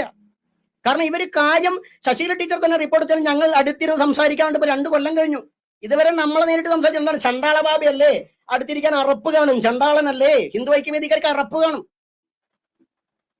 അതുകൊണ്ടാ ചണ്ടാള ബാബയുടെ അറപ്പ് കാണും, അല്ല ബ്രാഹ്മണ ബാബയാണെങ്കിൽ അറപ്പ് കാണില്ല, അവർ അവിടെ ചെന്ന് കാണും, കാലിന്റെ അടിയിൽ ഇരുന്ന് സംസാരിക്കും. ചണ്ടാള ബാബയുടെ ആശ്രമത്തിലേക്ക് വരാൻ അസ്പൃശ്യത കരുതി ഈ പാലക്കാട് താലൂക്ക് എന്ന് പറയുമ്പോൾ ഇവിടുന്ന് ഏകദേശം അരമണിക്കൂർ യാത്രയേ ഉള്ളൂ. അവിടുത്തെ ഒരു നേതാവിന് ഇവിടെ വരാൻ പറ്റില്ല, എന്നിട്ട് ഫേസ്ബുക്കിൽ എഴുതിയിടുക അങ്ങ് ജാതി ഇരിക്കുകയല്ലേ എന്നുള്ളത്. എന്റെ ജാതി ഞാൻ കാണിച്ചു തരാം, നേരിട്ട് വരൂ. അതുകൊണ്ട് അങ്ങ് അറിയാൻ വേണ്ടിട്ടാ പോണത്. എന്റെ അമ്മ ഒരു നായരും അച്ഛൻ ഒരു ചെറുമനുമാണ്. ഇന്ത്യൻ ഭരണഘടന, ഇന്ത്യ സംവിധാന പ്രകാരം എന്റെ സർട്ടിഫിക്കറ്റ് ചെറുമ ജാതിയില്ല. എന്നാൽ ഞാൻ ദീക്ഷിതനാണ്, കൗളനാണ്, എനിക്ക് ജാതിയില്ല. എനിക്ക് ജാതിയേക്കാൾ അപ്പുറമാണ് എനിക്ക് എന്റെ സമ്പ്രദായം ഇതിനൊക്കെ എതിരാണ്. അതുകൊണ്ട് അറിയാണ്ടല്ല. ഷർട്ടിട്ട വിഷയത്തിൽ അങ്ങയുടെ വിഷയം ഇവിടെ ശിഷ്യര് കാണിച്ചു എന്നോട്. നമ്മൾ ഷർട്ടിട്ട് പൂജിച്ചത് അങ്ങ് തെറ്റുകൊണ്ട് ഒരു കുട്ടി, ഒരു 6-7 വയസ്സുള്ള ഒരു കുട്ടി ഒരു ചെറിയ പാന്റും ടീഷർട്ടും ഇട്ട് പൂജിക്കുന്നതിനാ ശ്രീമാൻ ഉണ്ണി എന്ന് പറഞ്ഞ താലൂക്ക് പ്രസിഡന്റ് ആക്ഷേപിച്ച് കമന്റ് ഇട്ടിരിക്കുന്നത്. നിങ്ങൾ അവിടെ പോയി നോക്കിയാൽ കാണാൻ പറ്റും നിങ്ങൾക്ക് പ്രേക്ഷകർക്ക്. ഇവരുടേതായിരിക്കുന്ന നേതാവിന്റെ മകള് വയറും കാട്ടി ഇത്തിരി പോകുന്ന ഒരു ബ്രേസിയർ ഇട്ടിട്ട് ഫോട്ടോ ഇടുന്നുണ്ട്. അതിന് ഇവർക്ക് മറുപടി ഇല്ല. എന്താണ്? അദ്ദേഹത്തിന്റെ സമുദായം നോക്കിയിട്ടാ. ഇവിടെ ചണ്ടാളബാബയുടെ മുന്നിൽ ഒരു കുട്ടി, അത് ഹിന്ദു സംഘങ്ങളുടെ ഭാഗമായിട്ടൊരു കുട്ടി പാദപൂജയ്ക്ക് ഇരിക്കുമ്പോ അതിൽ പോലും ഈ വെറുപ്പ് കുത്തിക്കലർക്കുന്ന ആളുകളാ പറയുന്നത്. അതും ഈ പറയുന്ന സ്ഥാനമാനത്തിരുന്നിട്ട് ചണ്ടാളബാബ ജാതി തിരിക്കുന്നു എന്നുള്ളത്. ചണ്ടാളബാബ ജാതിയും തിരിക്കും, ഒക്കെ തിരിക്കും. ചണ്ടാളബാബയാണ് ഇവിടെ ജാതി ഉണ്ടാക്കിയത്. ചണ്ടാളബാബയുടെ അച്ഛനും ചേർന്നിട്ടാണ്, പണ്ട് അച്ഛനപ്പന്മാർ ചേർന്നിട്ടാണ് ഇവിടെ ഞങ്ങളെ ഈ പറഞ്ഞ പോലെ തന്നെ വഴിയടക്കാൻ പറ്റാണ്ട് മറക്കാണ്ട് ഇരുന്നിട്ടൊക്കെ ഞങ്ങളെ കൊണ്ടുവരുന്ന, ഞങ്ങളെ പൂർവികരുണ്ടാക്കിയതാണ് ഹിന്ദു ഐക്യവേദി നേതാവേ. ഇവിടുത്തെ ആചാരങ്ങൾ ഞങ്ങളുണ്ടാക്കിയത്, നിങ്ങളൊന്നുമല്ല. നിങ്ങളും നിങ്ങളുടെ പാരമ്പര്യം, നിങ്ങളെ തന്ത്രവിദ്യാപീഠം, നിങ്ങളുടെ പ്രസ്ഥാനങ്ങളൊന്നും അല്ല ഇവിടെ ജാതി ഉണ്ടാക്കി. ഞങ്ങളാ, ഇവിടുത്തെ അടിസ്ഥാന വിഭാഗങ്ങളാണ് ജാതി ഉണ്ടാക്കി. അതുകൊണ്ട് ഇങ്ങോട്ട് ഉണ്ടാക്കാൻ വരരുത്. ഞാൻ നിങ്ങൾ കരുതിയ ആളൊന്നുമല്ല, ഇങ്ങോട്ട് അടിച്ചാണ് തിരിച്ചടിക്കുക. കാരണം ഞാൻ നിങ്ങളെ പോലെ സന്യാസിമാരെ പോലെ ശിവൻ എന്താ പറയാ, കരിയാത്തനും ശിവനാണ് മറ്റതും ശിവനാണെന്ന് പറയുന്ന ആ ഒരു ബ്രാഹ്മണന്റെ കാൽക്കഴിയിൽ കൊണ്ടിട്ട് എല്ലാവരും കൊണ്ടുവയ്ക്കുന്ന പരിപാടി എനിക്കില്ല. നായരാണെന്നും ഈഴവനാണെന്നും ഒരു സമുദായമാണെന്നും പരസ്പരം ആദരിക്കണമെന്നും സഹോദരന്മാരാണെന്നും പഠിപ്പിക്കുന്ന ആളാണ് നമ്മൾ. ഈ ജാതി ഉണ്ടെന്ന് പറഞ്ഞ നേതാവിന് ഇവിടെ നിന്ന് വരാലോ. ഇവിടെ ഒരു സംഘടനയുണ്ട്, മാതൃകുല ധർമ്മരക്ഷാ സംഘടന പ്രസിഡന്റ് ആരെന്ന് അറിയോ? അത് നാരായണൻ നമ്പൂതിരി എന്ന് പറഞ്ഞ ആളാ പ്രസിഡന്റ്. ആരാക്കി? ചണ്ടാളബാബി ആക്കിയത്. അതിന്റെ സെക്രട്ടറി ആരറിയോ? സെക്രട്ടറി ആയിട്ട് ഫസ്റ്റ് ആയിട്ട് അവിടെ നമ്മൾ നിയമിച്ചത് അട്ടപ്പാടിയിലുള്ള ഒരു സ്ത്രീയാണ് നിർത്തിയത്. ആദിവാസിയാണ്, ഇരുള വിഭാഗത്തിലെ ഒരു സ്ത്രീയാണ്, ഇരുളുള്ള മുടുക വിഭാഗത്തില്. അങ്ങനെയുള്ള നമ്മളോടാ ജാതി. ഇനി അതുപോലെ തന്നെ ആശ്രമത്തിന്റെ സെക്രട്ടറി ആരാ അറിയോ? ഒരു കൊല്ലൻ സമുദായക്കാരനാണ്. മനസ്സിലാക്കൂ. അതുകൊണ്ട് ഇവിടെ ജാതി തിരിക്കാൻ വരരുത്. ഇവിടെ എല്ലാവരുടെയും പരിഗണന. പഠിപ്പിക്കുന്നിടത്ത് പോലും നമ്മൾ ഇവിടെ ബ്രാഹ്മണ കുട്ടികൾ വന്ന് പഠിച്ചു പോകാണ്ട് അങ്ങനെയുള്ള നമ്മൾ ജാതി തിരിക്കുന്നു. അതുകൊണ്ട് ഹേ മിസ്റ്റർ, പൈസ ഇല്ലെങ്കിൽ ഇവിടെ വന്നു കഴിഞ്ഞാൽ ഞാൻ തരാം പൈസ, ബസ് ചാർജ്. കേരളത്തിലെ പാലക്കാടിലെ ഹിന്ദു ഐക്യവേദി, കേരളത്തിലെ ഹിന്ദു ഐക്യവേദിക്കാരെ കംപ്ലീറ്റ് ചണ്ടാളബാബയുടെ ആശ്രമത്തിൽ ക്ഷണിക്കുന്നു. നിങ്ങൾ നേരിട്ട് വരും. പബ്ലിക് സംവാദത്തിന് ഞാൻ തയ്യാറാണ്. കേരളത്തിലെ ഹിന്ദു സംഘടനയോട് ഞാൻ പറയാണ്, നിങ്ങൾ ഈ കാണിക്കുന്ന നെറികേടിനെതിരെ പബ്ലിക് സംവാദത്തിന് ഞാൻ തയ്യാറാണ്. നിങ്ങൾ ചെയ്യുന്ന ബ്രാഹ്മണവൽക്കരണമാണെന്നും ഹിന്ദുക്കളുടെ മുഴുവൻ ആചാരം എടുത്തില്ല എന്ന പബ്ലിക് സംവാദത്തിന് തർക്കത്തിന് വേണ്ടിയിട്ടല്ല. നിങ്ങൾ തിരുത്തപ്പെടണം. ഹിന്ദുക്കൾ ഐക്യപ്പെടണമെങ്കിൽ ബ്രാഹ്മണ ആചാരം. ഇപ്പൊ തന്നെ ശ്രീമാൻ ഉണ്ണി ബ്രാഹ്മണനായിരിക്കില്ല, അദ്ദേഹത്തിന്റെ വസ്ത്രശൈലി കണ്ടാൽ അറിയാം. അദ്ദേഹം പഠിച്ച വിഷയം അതായിരിക്കും. അദ്ദേഹത്തിന്റെ കുലാചാരം അറിയുണ്ടാവില്ല. എന്താ കാര്യം? ഹിന്ദു എന്ന് പറഞ്ഞാൽ അതാണെന്ന് കരുതാണ്. അവിടെയാണ് ഈ പ്രശ്നം. അപ്പൊ അതുകൊണ്ട് നമ്മൾ വീണ്ടും നമ്മളുടെ ഹൈന്ദവ മക്കളോട് പറയുന്നത്, നമ്മൾ ജാതി തിരിക്കാനല്ല ശ്രമിക്കുന്നത്. നമ്മൾ ജാതി തിരിക്കുകയാണെങ്കിൽ നമ്മൾ ഏതെങ്കിലും ഒരേ ആചാരം പറഞ്ഞു കൊടുത്ത് അത് മാത്രം ശരി എന്ന് പറഞ്ഞ് അതിലേക്ക് ആളെ കൂട്ടി മറ്റവൻ മോശമാണെന്ന് പഠിപ്പിക്കണം. ഇവിടെ അതില്ല. ഇവിടെ ആളുകൾ വന്നിട്ട് മറ്റു മതസ്ഥര് വന്നിട്ട് മതങ്ങൾ ഇവിടുത്തെ ധർമ്മം പഠിക്കുന്നുണ്ട്. നമ്മൾ അവരെ പോലും മതം മാറ്റുകയല്ല, മനസ്സാണ് മാറ്റുന്നത്. എന്താ മനസ്സ് മാറ്റം? വിശാല മനസ്സിലേക്ക് വരൂ, ഐക്യപ്പെടൂ. എന്തിന് മതത്തിന്റെ പേരിൽ, ദൈവത്തിന്റെ പേരിൽ കൊല്ലണം, ചാകണം? അത് വേണ്ട. അത് രാഷ്ട്രീയമാണ്, അത് വേണ്ട. ഇത് പഠിപ്പിക്കുന്ന ഒരാളാണ് നമ്മളോട്. നമ്മൾ അതുകൊണ്ട് വീണ്ടും ഒരു വട്ടം പറഞ്ഞിട്ട് വിഷയം നിർത്താണ്. ഹിന്ദു ഐക്യവേദിയുടെ പാലക്കാട് താലൂക്ക് പ്രസിഡന്റാണ് ശ്രീമാൻ ഉണ്ണി എന്ന് പറയുന്ന ഈ ഫേസ്ബുക്കിൽ നിന്ന് നമ്മളോട് ഈ പറയുന്ന അഭിപ്രായങ്ങൾ രേഖപ്പെടുത്തിയത്. അദ്ദേഹത്തിന്റെ സംഘടനാ നേതാക്കൾ മുഴുവൻ സംസ്ഥാന നേതാക്കളെയും ചണ്ടാളബാബയുടെ ആശ്രമത്തിലേക്ക് വരാൻ അറപ്പില്ലെങ്കിൽ, ശശികല ടീച്ചർക്ക് അറപ്പുണ്ട്, തെളിയിച്ചതാ. അതുകൊണ്ട് പിന്നെ നിങ്ങളെ കാര്യം, അറപ്പില്ലെങ്കിൽ നിങ്ങൾക്ക് നേരിട്ട് വരാം. ഇവിടെ വിളിച്ചാൽ നമ്മുടെ നമ്പർ ഇതിന്മേയൊക്കെ ഉണ്ടായിരിക്കും. ഇത് വിളിച്ചു കഴിഞ്ഞാൽ അപ്പോയിന്റ്മെന്റ് എടുക്കാൻ നിങ്ങൾക്ക് നേരിട്ട് വരാം. അതാണ് വിശ്വ ഹിന്ദു പരിഷത്തിന്റെ നേതാക്കളൊക്കെ വന്നിട്ടുണ്ട്. അതുകൊണ്ട് അവരെ ക്ഷണിക്കാത്തത്. അപ്പൊ എന്താ വെച്ചാൽ ഹിന്ദു ഐക്യവേദിക്കാർക്കാണ് ഐക്യം ഉണ്ടാകാൻ വേണ്ടിയിട്ട്. എന്തായാലും സത്യാനന്ദ സരസ്വതി തിരുവടികളുടെ സംഘടനയല്ലേ, ഞങ്ങളുടെ ആചാരത്തെ തിരുവടികൾ എന്താ പറഞ്ഞതെന്നൊക്കെ എനിക്കറിയാം. വളരെ മോശമായിട്ട് ചിത്രീകരിച്ച വ്യക്തിയാണ് അദ്ദേഹം. ഹിന്ദുക്കളുടെ ഐക്യത്തിന് വേണ്ടി ഒരുപാട് കാര്യം ചെയ്തുകൊണ്ട് ഇനി ഞാൻ അതിലേക്ക് വലിച്ചഴിക്കുന്നില്ല. പക്ഷെ കുറച്ച് ഞങ്ങൾക്ക് എന്തായാലും ദ്രോഹേ ചെയ്തു വെച്ചിട്ടുള്ളൂ. അങ്ങനെയുള്ള സംഘടനകളിലല്ലേ നിങ്ങളൊക്കെ. അപ്പോൾ ഇത് ചർച്ച ചെയ്ത് തീരുമാനിക്കണമെങ്കിൽ നേരിട്ട് വന്നോളൂ. നിങ്ങൾ ഈ പറഞ്ഞ പണ്ട് എന്നെ ആക്ഷേപിച്ച ആൾക്കാരെ വീട്ടിലേക്ക് വരാൻ പറഞ്ഞാൽ വരില്ല. ചണ്ടളവ് അവിടെ അടുത്ത് ഇങ്ങോട്ട് വരും. നിങ്ങൾ മറ്റുള്ള ആചാര്യന്മാരെയൊക്കെ കാണാൻ അങ്ങോട്ട് പോവല്ലോ. ശങ്കരാചാര്യ സ്വാമികൾ ഈ ഇടയ്ക്ക് ഈ പറയുന്ന ഹിന്ദു വിഷയത്തിൽ അഭിപ്രായം പറഞ്ഞ സമയത്ത് നിങ്ങളാരെല്ലാം പോയിട്ട് ഇതുപോലെ കമന്റ് ചെയ്തോ? ഉണ്ടാവില്ല. എന്താ, അയാൾ ബ്രാഹ്മണ കുലത്തിൽ നിന്ന് വന്നതാ, നിങ്ങൾക്ക് അഭിപ്രായം എഴുതിയാൽ പിടിക്കില്ല. ഇവിടെ നമ്മളൊക്കെ അഭിപ്രായം എഴുതാം. ഇതന്നെ നിങ്ങളുടെ പ്രശ്നം കേട്ടോ, അതൊന്ന് മനസ്സിലാക്കിയാൽ മതി. അപ്പൊ നമ്മൾ പറഞ്ഞ വിഷയത്തിൽ തിരിച്ചു വരികയാണ്. ഇവിടെയാണ് ഈ ശാസ്താക്ഷേത്ര, ശബരിമല ശാസ്താക്ഷേത്രത്തിൽ അവിടെ മലബാര സമ്പ്രദായവുമായി ബന്ധപ്പെട്ട് നിൽക്കുന്ന ആ മൂർത്തികളെ കുറിച്ച് ചിന്തിക്കുമ്പോൾ അതിൻ്റെ ആളുകളെ കൂടി നമ്മൾ പരിഗണിക്കേണ്ടതുണ്ട്. അങ്ങനെ വന്നാൽ നമുക്ക് നമ്മുടെ ഈ സമുദായങ്ങളിൽ, വൈവിധ്യങ്ങളുടെ സമുദായങ്ങളിൽ, ആ വൈവിധ്യങ്ങൾ നിലനിർത്തിക്കൊണ്ട് തന്നെ ക്ഷേത്രത്തിൽ എന്ന് പറയാൻ കാരണം, ക്ഷേത്രത്തിലാണ് നമ്മളുടെ ജാതീയ ഉച്ചനീചത്വം ആരംഭിക്കുന്നത് എന്നാണ് ഇന്ന് നമ്മുടെ നിഗമനം. ക്ഷേത്രത്തിന്റെ അകത്തിരിക്കേണ്ട ഒരു സമുദായക്കാരൻ ഒരു പ്രത്യേക സമ്പ്രദായം ഉപയോഗിക്കണം. ആ സമ്പ്രദായം അനുസരിച്ച് അയാൾ അതിൻ്റെ ഉള്ളിലും മറ്റവൻ പുറത്തും കുറെ കഴിയുമ്പോൾ കുറെ ആളുകൾ ഒക്കെ വിട്ടു നിൽക്കുന്ന ഒരു വ്യവസ്ഥ. ഇതാണ് ക്ഷേത്ര സംവിധാനം നിലവിൽ ഹിന്ദുവിന്റെ. അതിന് തെറ്റൊന്നും പറയാനില്ല. അതാത് ക്ഷേത്രങ്ങളുടെ, അതായത് സമുദായങ്ങളുടെ ആചാര കേന്ദ്രമാണ്. എല്ലാവർക്കുള്ള ക്ഷേത്രങ്ങളല്ല, അതായത് സമുദായങ്ങളുടെ തന്നെയാണ്. പക്ഷെ എന്നിരുന്നാൽ പോലും അങ്ങനെ വരുമ്പോൾ, അതൊരു പൊതു സംവിധാനത്തിലേക്ക് വരുമ്പോൾ, ആ ക്ഷേത്രത്തിന്റെ ചൈതന്യങ്ങളിൽ അതാത് സമ്പ്രദായത്തിന്റെ, ഇപ്പൊ കൊടുങ്ങല്ലൂർ അമ്മയുടെ ആചാരം മാറ്റി മറ്റൊന്നാക്കുന്നതോട് എന്തുണ്ടാവുന്നത്? നേരത്തെ പറഞ്ഞ അസ്പൃശ്യത കടന്നു വരുന്നുണ്ടേ. നമ്മൾ പറയുന്നത് ഇല്ല എന്ന് കരുത്. അതാണ് നമ്മൾ ഇതിനെ കുറിച്ച് നിങ്ങൾക്ക് മനസ്സിലായിട്ടില്ല ആവണത്. അവിടെ അസ്പൃശ്യത കടന്നു വരുന്നുണ്ടേ. അതിനുവേണ്ടി അവന്റെ അവസരം, ഇപ്പൊ പുലപ്പാടത്തെ ആളുകളുടെ അവസരം അവർക്ക് നിഷേധിച്ചാൽ അവിടെ ഒരു മറ്റോടത്ത് കയറും. അതിനുവേണ്ടി അവർക്ക് ഇപ്പൊ ഹിന്ദു സംഘടനയുടെ എന്തോരം പരിപാടി ചരിത്രം എവിടെ നടന്നു. പുലപ്പാടത്തെ പുരോഹിതന് ഈ പറയുന്ന കൊടുങ്ങല്ലൂരിലെ മേൽശാന്തിക്ക് കൊടുക്കുന്ന പ്രാധാന്യത്തോട് നമ്മൾ എവിടെയും ക്ഷണിച്ചോ? ഇല്ല. അത് കുറ്റം പറയല്ലേ. എന്തുകൊണ്ടേ എന്നൊരു ചോദ്യം നമ്മൾ ഉന്നയിക്കുക. അയാള് ചോദിക്കില്ല നമ്മൾ എന്തുകൊണ്ടേ. തലനാനി മൂപ്പന്റെ ഏതെങ്കിലും പാരമ്പര്യമുണ്ടെങ്കിൽ എന്തുകൊണ്ട് നമ്മൾ ക്ഷമിക്കുന്നില്ല? അപ്പൂപ്പൻകാവുകളിലെ പുരോഹിതന്മാർക്ക് എന്തുകൊണ്ട് ഈ പറയുന്ന ഗുരുവായൂരിലെ മേൽശാന്തിക്ക് കൊടുക്കുന്ന സ്വീകരണം കൊടുക്കുന്നില്ല? അതൊക്കെ വേണ്ടേ? അതൊക്കെ വേണ്ടേ? അതല്ലേ ഹിന്ദുക്കൾക്ക് വേണ്ട. അങ്ങനെ വന്നാൽ ഇവൻ മറ്റിടത്തേക്ക് പ്രശ്നം ഉണ്ടാക്കൂ. ഇത് ചെയ്യാതെ എല്ലാത്തിനെയും നമ്മൾ ഈ പറയുന്ന ഒരു പ്രത്യേക വിഭാഗത്തിന്റെ ആചാരത്തിലേക്ക് കൊണ്ടുപോയി എല്ലാവരും ഹിന്ദു ആവണമെങ്കിൽ പുണ്യാഹം ചെയ്ത് ശുദ്ധിയാകണം എന്ന് കൊണ്ട് പ്രചരിപ്പിച്ചിട്ട് അതിനുള്ള അവസരങ്ങൾ ഉണ്ടാക്കുമ്പോഴാണ് നമ്മൾ ഇടപെടുന്നത്. അവിടെയാണ് ശങ്കരാചാര്യ സ്വാമികളുടെ മുന്നിൽ ചണ്ടാളൻ പറഞ്ഞ പോലെ ഹിന്ദു ആകുന്ന ബ്രാഹ്മണിക് ശങ്കരാചാര്യത്തിന് മുന്നിൽ നമ്മൾ നിരന്തരം പറയാണ്, ഇവരല്ല മാറേണ്ടത്, നിങ്ങളാണ് മാറേണ്ടത്. ഇവരെങ്ങോട്ട് മാറാൻ? നിങ്ങൾ സ്വയം ഒന്ന് ഉള്ളിലേക്ക് നോക്കൂ. നിങ്ങൾക്ക് മാറേണ്ടത് നിങ്ങൾക്ക് കണ്ടെത്താൻ പറ്റും. നിങ്ങൾക്ക് മാറേണ്ടത് നിങ്ങൾക്ക് മനസ്സിലാവും. നിങ്ങളാ മാറേണ്ടത്. നാളെ നിങ്ങൾ ഇവരെ മാറ്റുകയാണ്. അതാണ്. അതുകൊണ്ട് ആ ദേവപ്രശ്നം ഒരു പുനർവിചിന്തനം നടത്തുകയും അതിൽ പങ്കെടുത്ത ആളുകളായാലും ശരി, അവരൊക്കെ അനീതിപരമായിട്ട് പ്രവർത്തിച്ചു. ഒരാൾ പോലും ധർമ്മപരമായിട്ട് പ്രവർത്തിച്ചില്ല. അവർക്ക് കിട്ടിയ മാധ്യമങ്ങൾ കിട്ടിയ അവസരം പോലെ അവർ വിനിയോഗിച്ചില്ല എന്നുള്ളത് കൃത്യമായി കുരുക്ഷേത്ര യുദ്ധത്തിലേക്ക് വഴിതെളിച്ച ഭീഷ്മരെ പോലെയും ദ്രോണരെ പോലെയും അവിടെ ദ്രൗപദിയുടെ വസ്ത്രാക്ഷേപം നടന്നപ്പോ എപ്രകാരമാണോ ധർമ്മപുത്രനും അതുപോലെ ഗുരുസ്ഥാനീയരൊക്കെ മൗനം ഭജിച്ച്, അതുപോലെയാണ് ഈ പറയപ്പെടുന്ന അനീതി അനുഭവിച്ച ജനതയ്ക്ക് നീതി ലഭിച്ചുകൊണ്ട് അവർ മുഖ്യധാരയിലേക്ക് കടന്നു വരേണ്ട ഒരു അവസരം കിട്ടിയപ്പോ, അല്ല അത് പറഞ്ഞാൽ ഞാൻ മോശക്കാരനാവില്ലേ, ഞാൻ ഈ പറഞ്ഞ പോലെ ഞാൻ സ്വീകാര്യനാവില്ലേ, ഞാനൊരു ജാതിവാദി ആകില്ലേ എന്നൊക്കെ പലർക്കും തോന്നിയിട്ട് മൗനം വഹിച്ചെങ്കിൽ സത്യം പരം ധർമ്മം ധീമഹി എന്നൊക്കെ പറഞ്ഞത് വെറുതെ ആയിപ്പോയി എന്ന് മാത്രമേ എനിക്ക് പറയാനുള്ളൂ. അതിൽ പൂർണ്ണത വന്നില്ല. അത് വിഷമമുണ്ട്. ഇത് പറയുമ്പോൾ വലിയ വിഷമമുണ്ട്.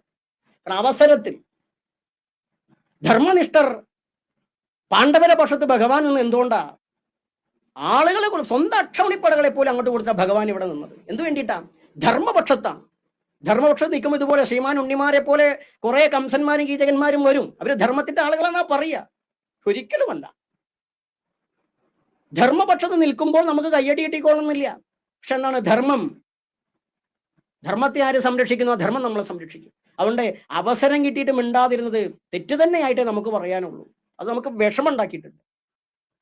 ആരും അത് കൃത്യമായിട്ട് അത് വേണ്ടവണ്ണം പ്രവർത്തിച്ചില്ല. അല്ലെങ്കിൽ ആ പ്രശ്നവിചാരം തൽക്കാലം നിർത്തിവെക്കണമെന്നെങ്കിലും പറയാം. ധർമ്മനിഷ്ഠരല്ല, നിർത്തിവെക്കണം. ഇതിൽ പ്രാതിനിധ്യമില്ല. പ്രശ്നവിചാരം നടത്തുമ്പോൾ സമ്പ്രദായ ഭേദമുള്ള സംസ്കാരം ഉള്ളത് കൊണ്ട് തന്നെ അതിന്റെ ആചാര്യന്മാരെ ക്ഷണിച്ചിരുത്തിക്കൊണ്ട് അവരുടെ അഭിപ്രായത്തെ സ്വീകരിച്ചുകൊണ്ട് പോകണം എന്ന് പറയാമായിരുന്നു. സംഘടനാ നേതാക്കൾ പറഞ്ഞില്ല, ആചാര്യന്മാർ പറഞ്ഞില്ല, ഭക്തർ പറഞ്ഞില്ല, സംഘാടകർ പറഞ്ഞില്ല.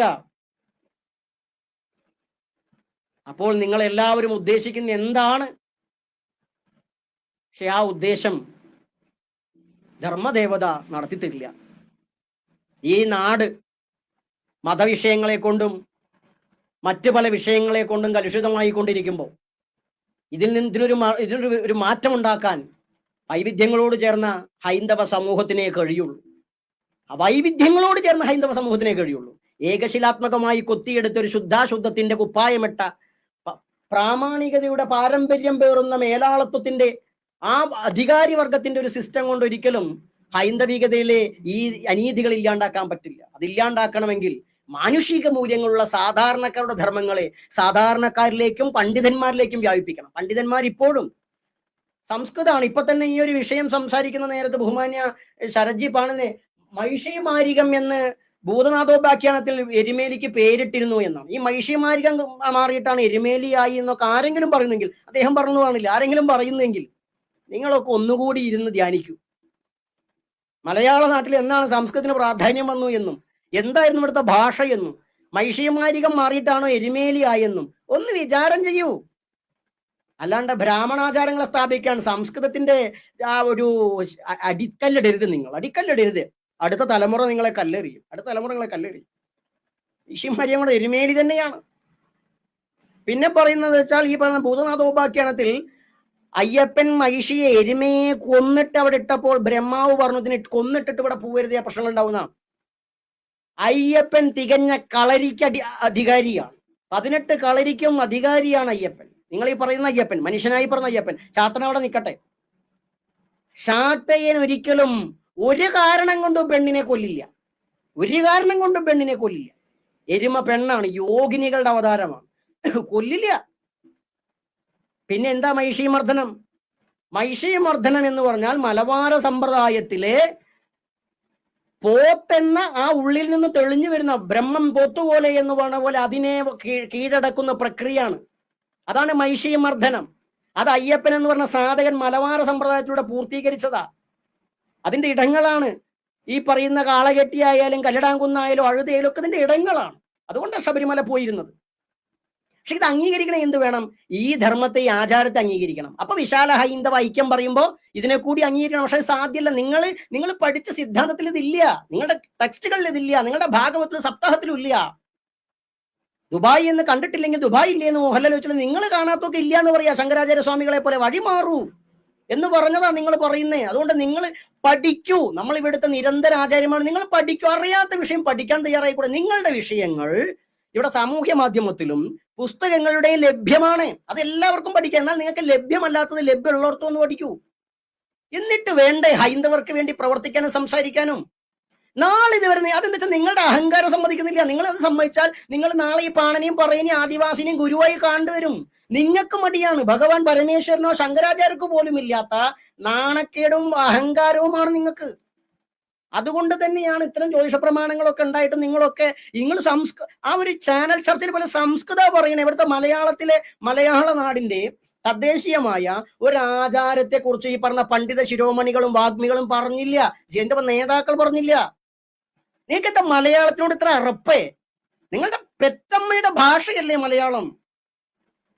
ആ മലയാളത്തിനോടും നിങ്ങളുടെ ജന്മഭാഷയായിരിക്കുന്ന തമിഴിനോടൊക്കെ എന്താ ഇത്ര അലർജി? എന്താ നിങ്ങളുടെ പോറ്റമ്മയോ അല്ലെങ്കിൽ എന്തോ ഈ ദേവഭാഷയൊക്കെ ആണെന്ന് പറയുന്നത് സംസ്കൃതത്തിനോട് മാത്രം ഇത്ര ഭ്രമം?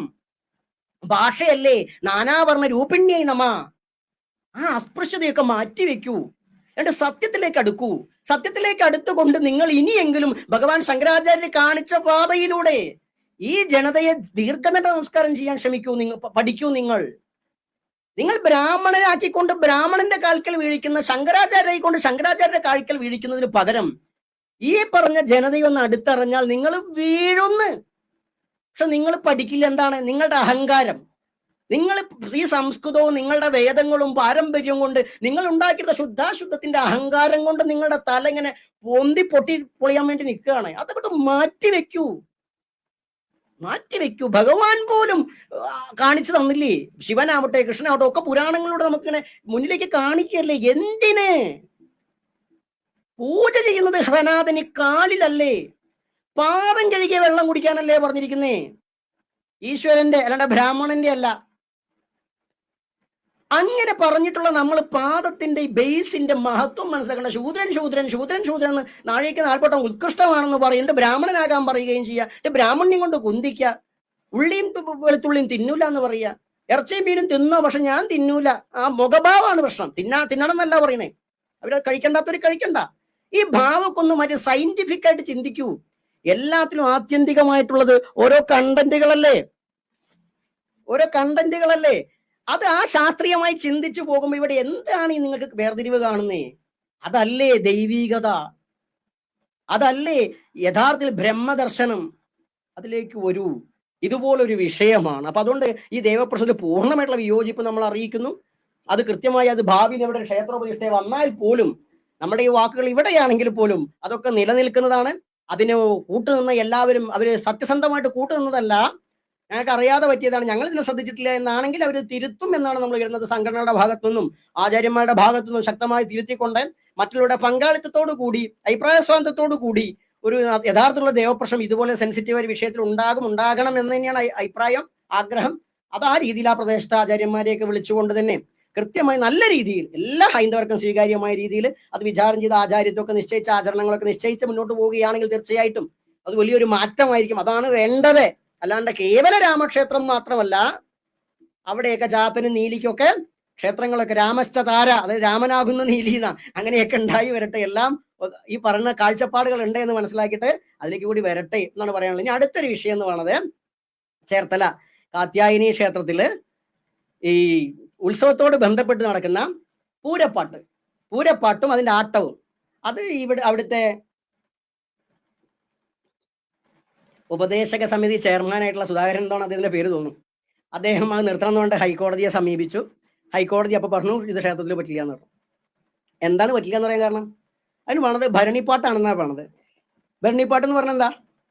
ഭരണിപ്പാട്ട് പല രീതിയിലുണ്ടല്ലോ അല്ലെ. താനാരോ തന്നാരോ പണ്ട് എന്താ പറയാ, അമ്മയെ കാണാൻ പോണതും വരുന്നതും നടക്കണമൊക്കെ നമ്മൾ പറയാറുണ്ട്. അപ്പോ ആ പാട്ട് അല്ലാണ്ടിയുണ്ട്. നമ്മളുടെ ജനനേന്ദ്രിയവുമായി ബന്ധപ്പെട്ട് നമ്മുടെ ഗുപ്തമായിരിക്കുന്ന അവയവങ്ങളുമായി ബന്ധപ്പെട്ട്, ഗുപ്തൊന്നുമില്ല, കൈ ഇങ്ങനെ പൊക്കിയാൽ കക്ഷം കാണും, ബ്രാക്കറ്റ് ഇട്ടാൽ കാണൂല, അത്രയേ ഉള്ളൂ. നമ്മള് ഇത് ഗുപ്തമാണത്, വലിയ ഇതെന്താ പറയാ, ഇതെല്ലാവരെയും കാണിക്കാൻ പറ്റില്ലെങ്കിൽ കുംഭമേളയിൽ വന്ന നാഗസന്യാസിമാരൊക്കെ എന്താ അതിനെ ആരും എതിർക്കാത്ത? എന്താ അത് എതിർക്കാത്ത? അവര് നഗ്നമായിട്ടാണല്ലോ വന്നത്.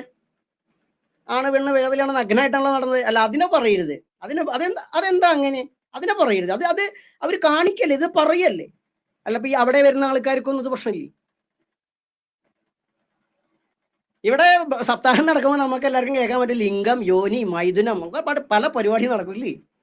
അതൊക്കെ പറയാം. പിന്നെ എന്താ പറയാൻ പാടില്ലാത്ത? കോടതിയോടും ഇതിനെ എതിർത്ത സുധാകരനോടും അതിന്റെ സമിതിയോടും ഒക്കെ നമുക്ക് ചോദിക്കുന്നത് എന്താ പ്രശ്നം? നിങ്ങൾക്ക് എവിടെയാ പ്രശ്നം? എന്താണ് ഈ തെറി എന്ന് പറയുന്ന വാക്ക്? എന്താണ്? നിങ്ങളുടെ ശരീരത്തിലെ അംഗാവയവങ്ങളെ പറയുന്ന പേര് തന്നെയല്ലേ? ലൈംഗികമായിരിക്കുന്ന ചില പദപ്രയോഗങ്ങളെ പറയുന്ന പേരല്ലേ? അത് പ്രത്യേക ദിവസങ്ങളിൽ അവിടെ പറയുകയല്ലേ ചെയ്യുന്നേ? അത് പറ്റാത്തവരങ്ങോട്ട് പോകാതിരുന്നാ പോരെ. അന്നത്തെ ദിവസം അവർക്കുള്ളതാണെന്ന്. അല്ല, നിങ്ങൾക്കനുസരിച്ചിട്ട് ആചാരാണെങ്കിൽ അതല്ല ഈ ധർമ്മം. ഇവിടെ ഉണ്ടായ നേരത്തെ പറഞ്ഞ വിഷയത്തിന്റെ കണ്ടിന്യൂഷൻ ആണിത്. ഇവിടെ ഉണ്ടാകുന്ന എന്താ വെച്ചാൽ ഇത് ഇന്നുള്ളതൊന്നും അല്ല കേട്ടോ.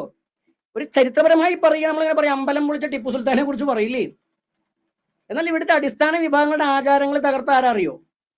മറ്റു മതസ്ഥരല്ല. അത് മനസ്സിലാവണം. ഹിസ്റ്ററി ഓഫ് കേരളത്തിന്റെയൊക്കെ ഓരോ വാല്യങ്ങൾ എടുത്ത് വായിച്ചു നോക്കിയാൽ മതി. ഇവിടുത്തെ സാധാരണക്കാരുടെ ആട്ടും പാട്ടും കൊട്ടൊക്കെ ശല്യമാണ്, ബുദ്ധിമുട്ടാണ്. കൊണ്ട് ഇവിടുത്തെ അടിസ്ഥാന വിഭാഗങ്ങളുടെ ആചാരങ്ങൾ കംപ്ലീറ്റും ഇല്ലാണ്ടാക്കിയത് ഇവിടുത്തെ പിന്നീട് വന്നു ചേർന്ന ആൾക്കാർ. മുസ്ലിങ്ങൾ വന്നു ചേർന്ന് ഇവിടുത്തെ ഹിന്ദുക്കളെ കയറി, ഇവിടുത്തെ തദ്ദേശീയ ജനവിഭാഗത്തിന്റെ നേരെ കയറിയിട്ട് കുറെ പിന്നെ വന്ന ഹിന്ദുക്കൾ എന്ത് ചെയ്തു? അവരുടെ ആചാരങ്ങളും ഇല്ലാണ്ടാക്കുക ചെയ്തു. അപ്പൊ വന്നവരെന്നെ പ്രശ്നം എല്ലാ കാലത്തും. അങ്ങനെ ഇല്ലാണ്ടാക്കിയിട്ടാ കുറെ ആൾക്കാർ മതം മാറി പോവുകയും ചെയ്തത്. അപ്പൊ ഭരണിപ്പാട്ട് തെറിയാണ് എന്ന് പറയാനുള്ള കാരണം, കോടതിയാണെങ്കിലും പരാതിപ്പെട്ടവരാണെങ്കിലും കാരണം, നിങ്ങൾ വലിയ സഭ്യതയുള്ളവരും ഇവിടുത്തെ തദ്ദേശീയ ജനവിഭാഗങ്ങളൊക്കെ വളരെ മോശക്കാരും അവരുടെ ആചാരങ്ങളൊക്കെ മോശപ്പെട്ടതുമാണെന്ന നിങ്ങളുടെ ചിന്തയാണ്. അതുകൊണ്ടാ ചോദിക്കുന്നത്, എന്തുകൊണ്ട് നാഗസന്യാസിമാരെ നിങ്ങൾ ആരും തുണിപിടിപ്പിക്കുന്നില്ല? നഗ്നതയാണ് പ്രശ്നങ്ങൾ നിങ്ങളെ ചെയ്യണ്ടേ. എന്തുകൊണ്ട് നിങ്ങൾ നിങ്ങളുടെ മഹാക്ഷേത്രങ്ങളിലെ ശില്പങ്ങളൊന്നും നിങ്ങൾ കൊത്തിക്കളയുന്നില്ല? അതൊക്കെ പെയിന്റ് അടിച്ച ചരിത്രമൊക്കെ കേരളത്തിലുണ്ട്. എന്തുകൊണ്ട് ചെയ്യുന്നില്ല? അപ്പൊ നിങ്ങളുടേതായിരിക്കുന്ന പ്രമാണിമാരുടെ പ്രാമാണികമായിരിക്കുന്ന സംസ്കൃതത്തിലോ നിങ്ങളുടെ ആചാര്യന്മാരോ ഉണ്ടാക്കി വെച്ചതൊക്കെ അതിപ്പോ തുണിയില്ലാണ്ടിരുന്നിട്ട് അവർ റോട്ടിൽ തന്നെ ഇരുന്നിട്ട് ലൈംഗിക വീഴ്ച നടത്തിയാലും അത് ഉത്കൃഷ്ടം എന്താണ്? അത് പണ്ട് പറഞ്ഞ പോലെ ആരോ തൊട്ടാൽ ഗംഭീരമായി, അതിനൊരു ഉണ്ണി പിറന്നാൽ ഉത്കൃഷ്ടമായി എന്ന ചിന്ത പോലെ അവര് ചെയ്താൽ ഒക്കെ അവിടെ തന്നെ നിൽക്കണം എന്നാണ്. അതിന് കുഴപ്പമൊന്നുമില്ല. അവര് ചെയ്തു വെച്ചത്, അവര് പറഞ്ഞു വെച്ചതാണ്, അവരുടെ ഉത്കൃഷ്ടം. ഇവിടുത്തെ മറ്റു തദ്ദേശീയ ജനവിഭാഗങ്ങൾ എന്തിനുണ്ടെങ്കിലും അതൊക്കെ നീചവും നിന്ദ്യവുമാണ്. ഇത് തന്നെയാണ് ഹിന്ദു സമൂഹത്തിന്റെ പ്രശ്നം. എന്നിട്ട് ഈ വിഷയം എന്നാണ്ട് ഏതെങ്കിലും ഹൈന്ദവ സംഘടന പ്രതികരിച്ചോ? ഇല്ല. കാരണം എന്താണ്? ആക്ഷേപിക്കപ്പെട്ടത് അടിസ്ഥാന ഹിന്ദു വിഭാഗങ്ങളുടെ ആചാരങ്ങളാണ്. അത് ഇവർ ഇഷ്ടപ്പെടുന്നില്ല. ഇവർ ഇഷ്ടപ്പെടുന്ന ബ്രാഹ്മണിക്കൽ ആചാരങ്ങളെയാണ്. ബ്രാഹ്മണിക്കൽ എന്ന് പറഞ്ഞാൽ പാവം നമ്പൂരിമാരല്ല കേട്ടോ, വേണം അങ്ങനെയൊന്നും കരുതരുത്. അങ്ങനെ എല്ലാ നമ്പൂരിമാരും നമ്മൾ പറയില്ല. നമ്പൂരിമാരൊന്നല്ല പ്രശ്നക്കാർ. നമ്പൂരിമാരെക്കാൾ പ്രശ്നക്കാരാണ് നവബ്രാഹ്മണ്യം കൊണ്ട് കുന്തിക്കുന്ന കുറെ ഈ എന്താ പറയുക ആർജിത ബ്രാഹ്മണരുണ്ട്. അവരാണ് പ്രശ്നം കുറേയൊക്കെ. അല്ലാണ്ട് പരമ്പരാഗത നമ്പൂതിരിമാരൊന്നും പ്രശ്നമില്ല. അവർക്ക് പോലും വെല്ലുവിളിയായി മാറിക്കൊണ്ടിരിക്കുകയാണ്. അവരെ പോലും ആക്ഷേപിക്കുന്ന രീതിയിലേക്കാണ് ചില ആർജിത ബ്രാഹ്മണരുടെ പരിശ്രമം. ഈ യഥാർത്ഥ ബ്രാഹ്മണൻ അവൻ ബ്രാഹ്മണനാന്ന് തെളിയിക്കേണ്ട ആവശ്യമില്ല.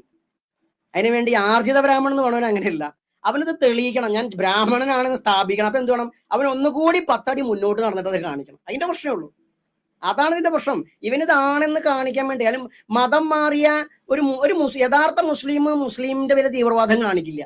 ഇപ്പൊ സക്കീർ നായിക് എന്ന് പറഞ്ഞ ആളെ നമ്മൾ പലരും കേട്ടിട്ടുണ്ടായിരിക്കാം. അയാൾ എന്താ ഇത്രയും വലിയ ഭീകരനായി എന്നറിയോ? അയാൾ യഥാർത്ഥ മുസ്ലിം അല്ല, അയാൾ മതം മാറിപ്പോയിട്ടുള്ള മുസ്ലിമാ. അപ്പൊ സ്വാഭാവികമായിട്ട് എന്ത് വേണം? അവിടെ സാധാരണ മുസ്ലിമിനെയൊക്കെ വലിയ മുസ്ലിമുണ്ട്, അതവിടെ കാണിക്കുന്നേ. ഇത് തന്നെയാണ് നമ്മുടെ ഹൈന്ദവ സമൂഹത്തിന്റെയും പ്രശ്നം. അതുകൊണ്ട് ഈ നമ്മൾ ഈ ബ്രാഹ്മണാചാരങ്ങൾ, ബ്രാഹ്മണിസം എന്നൊക്കെ പറയുമ്പോൾ അങ്ങനെ ചിന്തിച്ചാൽ മതി. അപ്പൊ അതുകൊണ്ട് കാത്യായനി ക്ഷേത്രത്തിൽ ഈ കൊടുങ്ങല്ലൂർ ഭരണിപ്പാട്ടിനെ കുറിച്ച് കൂടുതൽ വിശദീകരിക്കാത്ത കൊടുങ്ങല്ലൂർ ഭരണിപ്പാട്ടിന്റെ അർത്ഥങ്ങൾ ഇപ്പൊ എല്ലാവരും ഒന്നിച്ചിരുന്ന് കേൾക്കുമ്പോൾ നമ്മൾ ഒരു പ്രശ്നം വേണ്ടാന്ന് കരുതിയിട്ടാണ്, നമുക്ക് പറയാൻ മടിയുണ്ടായിട്ടല്ല. കാരണം ഒരു പ്ലാറ്റ്ഫോം, ഇപ്പോൾ അന്നത്തെ ദിവസം പൂരപ്പാട്ട് കിടക്കുന്ന ദിവസം പറഞ്ഞാൽ അന്ന് അവർക്കുള്ളതാ, അവിടെ അത് പാടാൻ കുഴപ്പമില്ല. ഇന്നിപ്പോ നമ്മൾ ഈ ഒരു വിഷയം അവതരിപ്പിക്കുമ്പോൾ ഇതന്നെ പറയാന്നുകൊണ്ട് പറഞ്ഞാലും കുഴപ്പമില്ല. പൊതുവായിട്ട് നടക്കുമ്പോൾ പറയാൻ പാടില്ല. കാരണം ഗുപ്തമന്ത്ര പ്രയോഗങ്ങളാണ്, അത് എല്ലായിടത്തും പ്രയോഗിക്കാനുള്ളതല്ല, അന്നേ ദിവസം പ്രയോഗിക്കാനുള്ളതാണ്. അപ്പൊ അതിന് അതിൻ്റെതായ അർത്ഥങ്ങളും തലങ്ങളും ഒക്കെ ഉണ്ട്. എന്തെങ്കിലും തോന്നിയത് പാടുന്നുണ്ടെങ്കിലൊക്കെ നമ്മളത് ഒഴിവാക്കപ്പെടേണ്ടതാണ്. അർത്ഥതലങ്ങളിലൂടെ കടന്നു പോകുന്ന പ്രകൃതി പുരുഷ മേളനത്തിന്റെ ഭാഗമായിട്ടുള്ള പല വർണ്ണനകളും ഉണ്ട്. അപ്പൊ നമ്മുടെ ശിവപുരാണം നോക്കുകയാണെങ്കിൽ തന്നെ അതിൽ തന്നെ ഉണ്ടല്ലോ ഭഗവാന്റെ ലിംഗം ജയിച്ച് ലിംഗം ആരാധിക്കുന്നത്. ആ കഥ കേട്ട് കഴിഞ്ഞാല് പലർക്കും തോന്നും അതൊന്നും ഇല്ലാത്താണെന്ന് തോന്നും. ഭഗവാന്റെ ശിവലിംഗം എന്ന് പറഞ്ഞാൽ അരൂപമാണെന്നും അടയാളമാണെന്നും പറയുന്ന ആൾക്കാർ ഇപ്പോഴും ഉണ്ട്. അല്ല, ഭഗവാന്റെ ലിംഗം തന്നെ ആരാധിക്കുന്നതിനെ കുറിച്ച് ശിവപുരാണത്തിൽ കൃത്യമായി ഭാഗം പറയപ്പെടുന്നുണ്ട്. എത്രാമത്തെ ഭാഗത്തിൽ നമുക്ക് ഓർമ്മ വരുന്നില്ല, എന്നാലും ശിവപുരാണത്തിൽ വളരെ വ്യക്തമാണ്.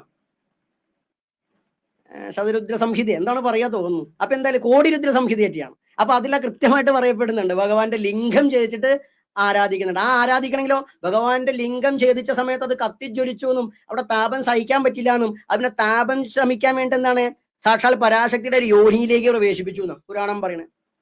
അപ്പൊ യോനി എന്ന് നമ്മൾ പറഞ്ഞപ്പോ കുഴപ്പമുണ്ടായില്ല, ലിംഗം എന്ന് പറഞ്ഞപ്പോൾ കുഴപ്പമുണ്ടായില്ല, പ്രവേശിപ്പിച്ചു എന്ന് പറഞ്ഞപ്പോൾ നിങ്ങൾക്ക് കുഴപ്പമുണ്ടായില്ല, ഉണ്ടായോ? ഇത് പച്ച മലയാളത്തിൽ പറഞ്ഞ പാടിയപ്പോ നിങ്ങൾക്ക് പ്രശ്നം എന്താണ്? അത് തദ്ദേശീയ ജനവിഭാഗത്തിന്റെ ആചാരാനുഷ്ഠാന പദ്ധതിയാണ്, അത് പറയാൻ പാടില്ല. മറ്റേ നിങ്ങൾ പറഞ്ഞോളൂ, അത് സംസ്കൃതമല്ലേ. ഇല്ലേ? ഇവിടെ ആരാണ് തിരുത്തേണ്ടത് മക്കളെ? ആരാ തിരുത്തേണ്ടത്? നമ്മളാണ് തിരുത്തേണ്ടത്. നമ്മൾ ഹിന്ദുവിനെ നവീകരിച്ച് ഒന്നും അല്ലാണ്ടാക്കുകയാണ്. അതിന് നേതൃത്വം കൊടുക്കുന്നതൊക്കെ ഈ സംഘടനകളും സംഘടനയുടെ മൗനം പലപ്പോഴും ചരിത്രപരമായിട്ടാണ്. നമ്മൾ ഈ പറയുന്നതൊക്കെ തെറ്റാണെങ്കിൽ തിരുത്താൻ നമ്മൾ അതാണ് സംവാദം എന്ന് പറയുന്നത്, തർക്കിക്കാനല്ല, നമ്മളെ തിരുത്താൻ. നമ്മൾ ധരിച്ചിരിക്കുന്നത് തെറ്റാണെങ്കിൽ നിങ്ങൾ തിരിച്ചു തരൂ, അത് പൊതുവായിട്ട് തിരിച്ചു തരൂ, സ്വകാര്യം വേണ്ട. ചരിത്രപരമായിട്ട് ഇതുവരെ അടിസ്ഥാന വിഭാഗങ്ങളായിരിക്കുന്ന ഹിന്ദുക്കളുടെ ആചാര അനുഷ്ഠാന പദ്ധതിയുടെ സംരക്ഷണത്തിനും നവീകരണത്തിനും അതിന്റെ പ്രൊട്ടക്ഷനും വേണ്ടിയിട്ട് ഇവിടുത്തെ ഹൈന്ദവ പ്രസ്ഥാനങ്ങൾ എന്തു ചെയ്തു എന്നുള്ളത് അവർ പറയട്ടെ.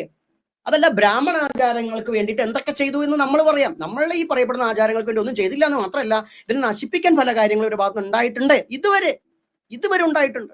നമ്മളെ വിട്ടോളൂ. ആ കൊടുങ്ങല്ലൂർ കോഴി വെട്ടിയിട്ട് 3-4 ചെറുപ്പക്കാർ, തൃശ്ശൂരിലെ ചെറുപ്പക്കാർ, നമ്മളെ കൂടെയുള്ളവർ വിട്ടോളൂ. നിങ്ങൾ മൈൻഡ് ചെയ്യണ്ട. ആ 3-4 ചെറുപ്പക്കാർ ഇതുപോലെ 1-2 ദിവസം ജയിലിൽ കടന്നല്ലോ. അവർക്ക് വേണ്ടി എന്തെങ്കിലും ചെയ്തു എനിക്കറിയില്ല. ഇനി ഉണ്ടെങ്കിൽ അത് ഉണ്ടായി. പക്ഷെ എന്തായാലും എൻ്റെ പേര് സമരം നടക്കുന്ന നമ്മൾ കണ്ടിട്ടില്ല. അപ്പൊ എന്തുകൊണ്ട് ഇത്തരം വിഷയങ്ങൾ ജനം ടി വിയിൽ അതിന്റെ വാർത്ത വന്നു? നിങ്ങൾ ചിന്തിച്ചു എന്തൊക്കെ വാർത്ത ജനം ടി വി വരുന്നുണ്ട്? എന്താ കൊടുങ്ങല്ലൂരിലെ ആചാരങ്ങളുമായി ബന്ധപ്പെട്ട്, വലിയ ആചാരങ്ങളുമായി ബന്ധപ്പെട്ടൊരു വാർത്ത, കൊടുങ്ങല്ലൂരിലെ വാർത്ത എന്തുകൊണ്ടാണ് ജനം ടി വി റിപ്പോർട്ട് ചെയ്തില്ല? ഹിന്ദുക്കളുടെ ചാനലല്ലേ?